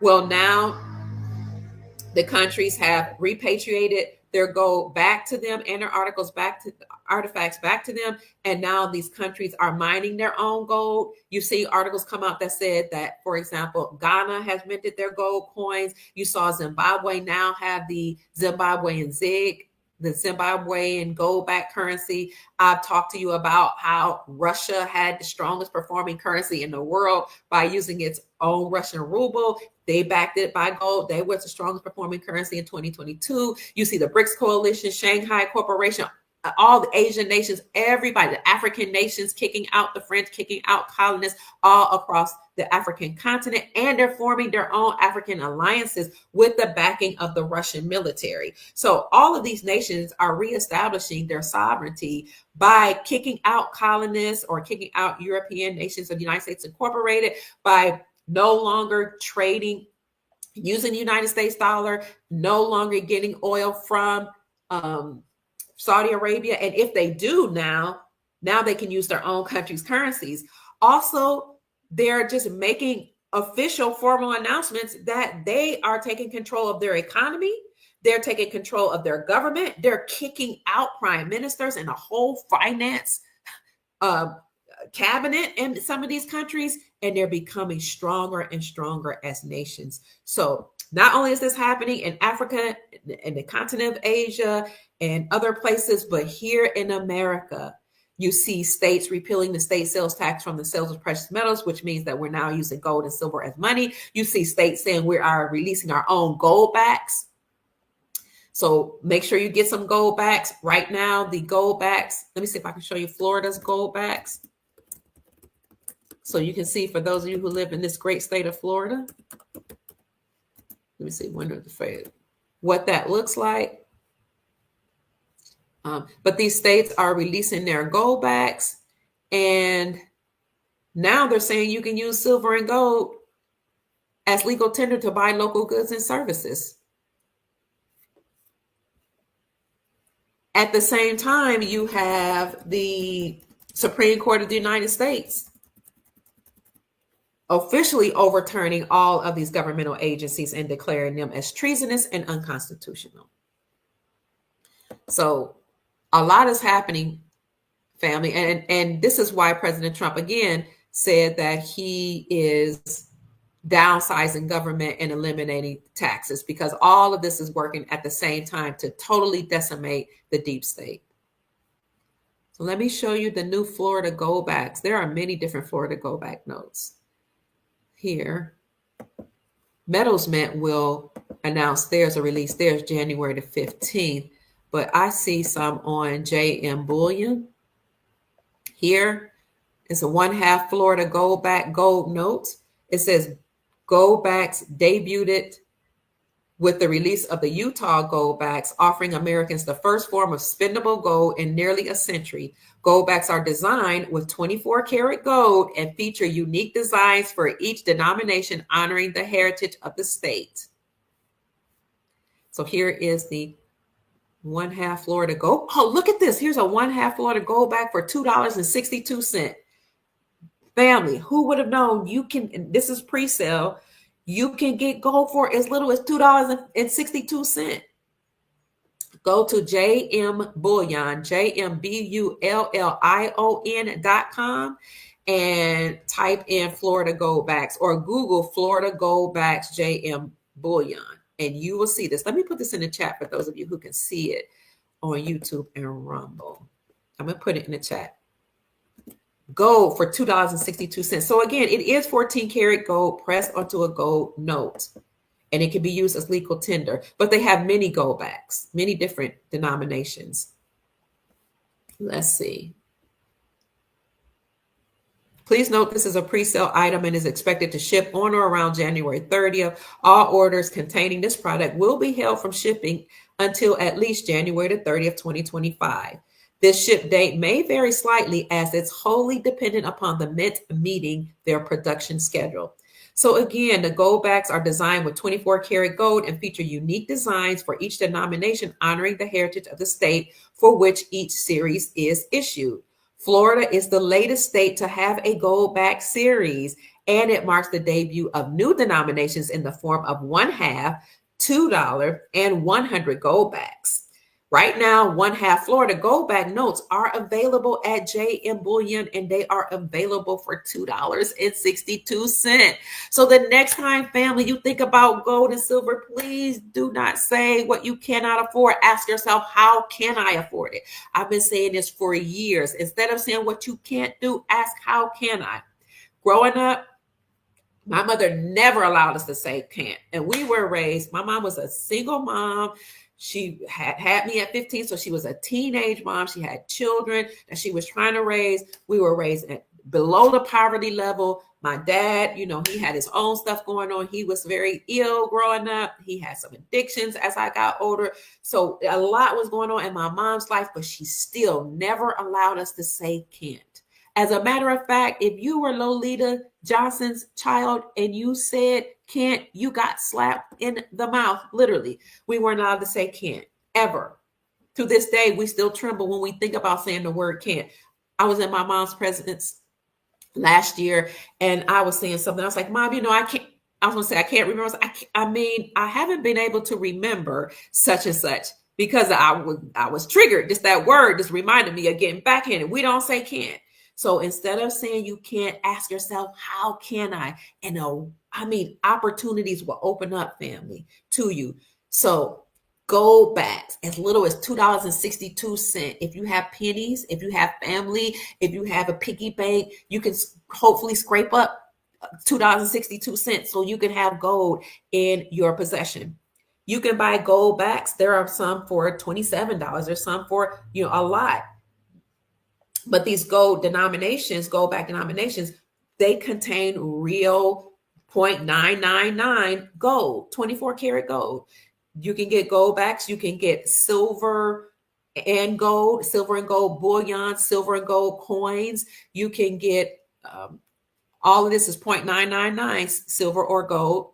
You can get a troy ounce. You can get 5 ounce. You can get a 10 ounce. You can get grams. You can get gold backs. You can get silver certificates. There's always a way. The Creator always has an opportunity for us. We just have to know how to find it. You can even get 100, or you can get a kilogram. You can get larger bars of silver and gold. As a matter of fact, APMEX paid Donald Trump in 2011, gold bars, 32 ounces of gold bars for rent in 2011. And Trump said, APMEX is a gold company. Instead of paying dollars and USD, he paid them in gold, 32 ounces of gold.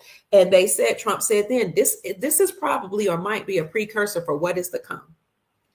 So you can get gold bars. There's always a way. If you have a large savings and like an IRA, you can get a gold IRA and roll your gold savings in your gold IRA, your 401k into a gold IRA and take some of that gold into your own possession. There's always a way, family. Keep that in mind. Instead of saying I can't, ask yourself, how can I? So there are different gold companies online. You saw JM Bullion, there's SD Bullion, there's Money Metals, there's the company with whom I'm an affiliate. There's Andy Scheckman's company, Miles Franklin. If you're interested in Miles Franklin, you can call him at 952-929-7006 or send an email to info@milesfranklin.com. Here's the number right here. Here's the email. You send an email. Just let them know that you heard about him on the Dr. Kia Pruitt show. You'll get the best prices in the industry. You can go to your own local coin company to get gold and silver. And sometimes they have foreign currencies. Speaking of foreign currencies or exotic currencies, our family is letting you know where you can get them from. Lori says you can go to eBay. Moorish Prima Culture says you can go to treasuryvault.com. Diesel agrees. He also says, or Diesel says you can go to banknoteworld.com, banknoteworld. You can go to many other places. Let's see. Is Chief single? Is Chief Rod Hayes single, Melissa? I don't know, but you can check him out on Facebook. His name is Rod Hayes, and girl, check him out and see. He also has a YouTube channel, but that's probably the best way to find him. Or you can find him at the Sick SIK on Instagram. Let's see, where else can you find? Family, let them know which years of currencies they can get and which denomination. Pamela really likes, hi Pamela, said she really likes Banknote World. Florida, speaking of Florida goldbacks, Florida's in the house. Hi Shazam. Happy New Year, everybody. Happy New Year to you, Sister Kathy Laney. It's good to see you. One of our soul family members, Bobby 1911, is saying, when you get your currencies, make sure if you buy currency that is still in circulation. And I will add, if you get some things on eBay, if you're not sure about eBay, because some people don't like eBay, but I'm okay with eBay because many of these well-known online dealerships also sell their currencies on eBay. They just use another platform. But you can get the currencies that come with a certificate of authenticity if you just want to be sure. So let's see. Diesel, you're welcome. Who is that? JB Sim says, thank you for all your hard work. It is my great pleasure. Let's see. Let's check in with our Instagram family. Thank you for checking in, family. Thank you for joining us for this conversation. What keeps the bankers off of our backs once we exchange? Well, once we exchange, we won't exchange until all the nefarious CEOs have been arrested. And also all of these banks have to be compliant to Basel III, Basel IV, Basel compliant. They have to recognize gold as a tier 1 asset. Also, I've heard that bankers will have to sign non-disclosure agreements, meaning they cannot tell anything or give any information about your exchange. Also, what will keep them off your backs? Let's see. What else about this currency exchange? Oh, a part of the compliancy that the banks have to do, they have to be transparent. They have to be monitored. State-sponsored banks can now operate separately and independently from the Federal Reserve central banking system, and they can have their own charter. State-sponsored banks can also now issue their own gold-backed currencies. And all banks now that remain can no longer trade using your money once you put it in the bank. They cannot invest it in other things against your knowledge, and they cannot do a bail-in where they steal your money to bail themselves in or bail themselves out of financial problems. Thank you for that beautiful question. Diesel says XRP equals gold, XLM equals silver, XCD equals copper. Digital assets, Diesel says, are something you should look into. And then once you get those digital assets, put them into precious metals. Excellent advice, Diesel. Put them into something that's tangible that you put your hands on, because they say what you don't hold, you don't own. Lori Gunali, thank you for sending me a Cash App blessing. I mentioned your name. I didn't know how to pronounce your last name. Lori G is what I said. Thank you so much for blessing me. She says you can buy 1 million Indonesian rupiah for $9.99. Thank you. So less than $100. The dinar, the Iraqi dinar, is still available. Michael Marini says Great American Coin Company is where he gets his currencies from. Lisa asked, what do I think about Putin saying Jesus is black? I think, and I know that Putin has always known that the indigenous people here in America are the so-called African American people. And he has never wanted to do business with the United States Incorporated because he knows that the indigenous people were not operating in their sovereign capacity. He only desired to do business with the indigenous people, also known as Negroes, Black people, African Americans. He knew that we were reclassified and recategorized by the Census Bureau and by the nefarious bloodline families that had usurped authority from our government, from our republic in 1871. Well, it started in 1492. He knew all that. So releasing the information that Jesus is black and that all the biblical characters were black was like a slight against the deep state, the United States Incorporated, and an awakening or a wake-up call for the indigenous people here in America, also called black or copper-colored, Negro, African American. He was doing this because, again, he wanted to take a stab at Putin and the United States Incorporated, and because President Trump had been saying that African Americans need to know their history, because if you don't know your history, he said you won't know where you're going, and you'll always continually fall into the trap of the left. The far left, the liberals. So President Trump had been saying that we need to know our history. And again, Putin just wanted to confirm that and to make people mad and to upset the Pope and Biden.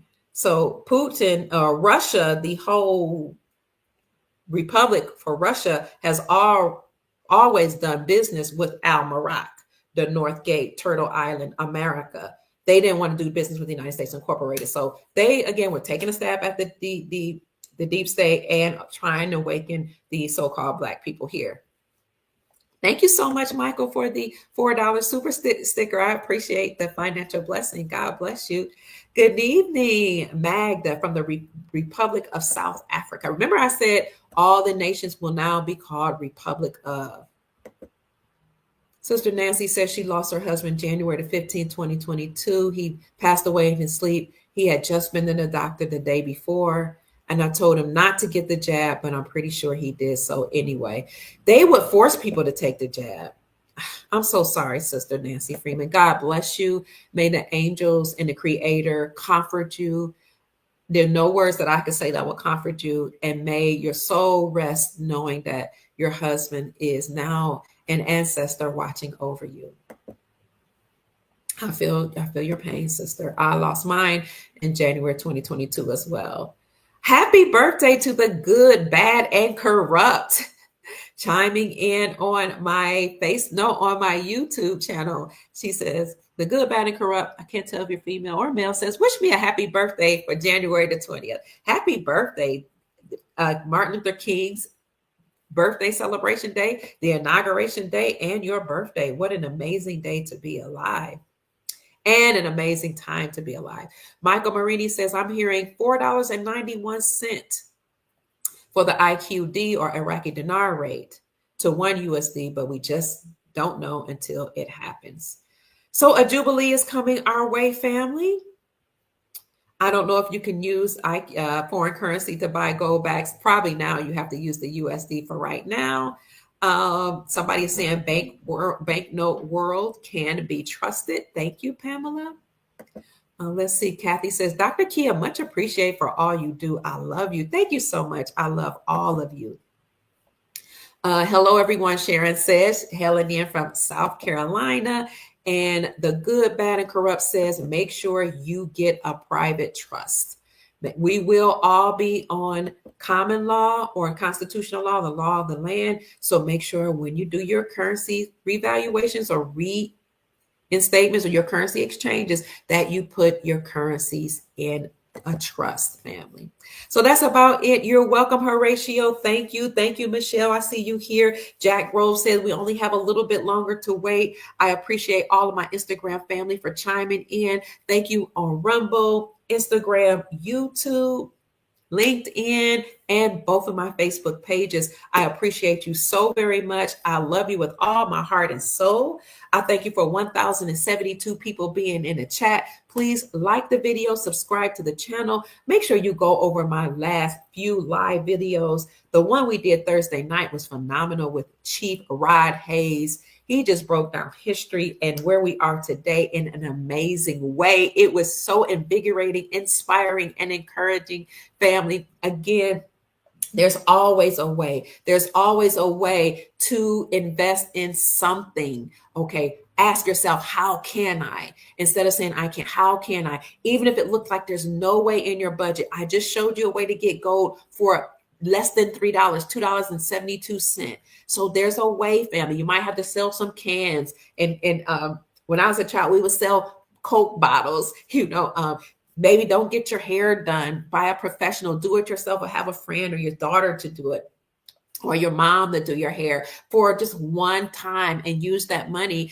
to invest in digital assets, digital coins, like somebody said, XRP, XLM, XDC, which, by the way, I did an introductory podcast on how to invest in digital assets. Step-by-step guide on how to invest, what a wallet is, how to put your currency in the wallet. And I usually don't do that, but I felt compelled to do it because before I had done a video or a podcast with Mel Carmine, and he talked to us about XRP. So let me show you. So if you go to my YouTube channel, you'll see Mel Carmine and I did a video on how to invest in these digital assets, XRP, XLM, and silver. That was streamed 6 days ago. It's on my Rumble and YouTube channel. But then I came back. That's in the live section. If you go to my YouTube channel and you look for the videos, it's not in the live section, but you will see a video that says 2025 Introductory Step-by-Step Guide to Investing in Digital Assets. I was inspired by my video with Mel Carmine to do just a brief, short podcast on an introductory into investing into digital assets. So you can look into digital assets. You can look into foreign currencies. There are agro checks. There are a few dollars. Zimbabwean agro check, Zimbabwean ZIM, Indonesian rupiah, Indonesian rupiah, Indian rupee, Venezuelan bolivar, somebody said in the chat, Vietnamese dong. I didn't see anybody say that one. Iraqi dinar, and many others. So some of them cost like $100. Some of them cost $50. Some notes cost $25. Some notes cost a couple dollars. You can get gold and silver bullion. You can get coins. You can get silverbacks. You can get gold backs for $27. You can get gold backs for anywhere between $2.72 upward. So I'm just saying, family, there's always a way. You can see on my my YouTube channel, and it's on my Rumble channel as well, that I also did a video. It's called Get In on the Greatest Wealth Transfer in History While You Can. And I talk about all these different investments for those of you who just want to have a little bit more than Nasara and Jasara has to offer us. So we're not being greedy. We're just saying, we want to take care of our family members, and we want to do good by creating humanitarian projects for our soul family members. So that's it, family. Maureen E. Marshall says, Grand Rising, everyone, January 6, 2025. Jehovah has given us another year of life and love. I am so appreciative for all of you that have been in the chat, all of you that have participated. You're welcome. The good, bad, and corrupt. It's my great pleasure to give you any information that I discover through my research or that you all send me. I thank you also for the Cash App blessings. For those of you who are still donating, thank you. God bless you. Heaven smile on you is my prayer. May the Most High bless you 1,000-fold above and beyond what you've given me. And again, my Cash App is Mama Kia, $ Mama Kia 13. For anybody that wants to continue to bless Dr. Pruitt, or you appreciate my work. I haven't said that, family. My name is Dr. Kia Pruitt. I hope I said something to raise your vibrations and inspire you to create the most amazing, magnificent life that you desire and deserve. That's it, family. Peace. And somebody says, MM says, you're amazing, Dr. Kia. Thank you so much. Go out and make this a great day, family. I love you more. Oaks Minio says, we love you, Dr. Kia. I love you more. Peace, family. Have a good day. Make it great.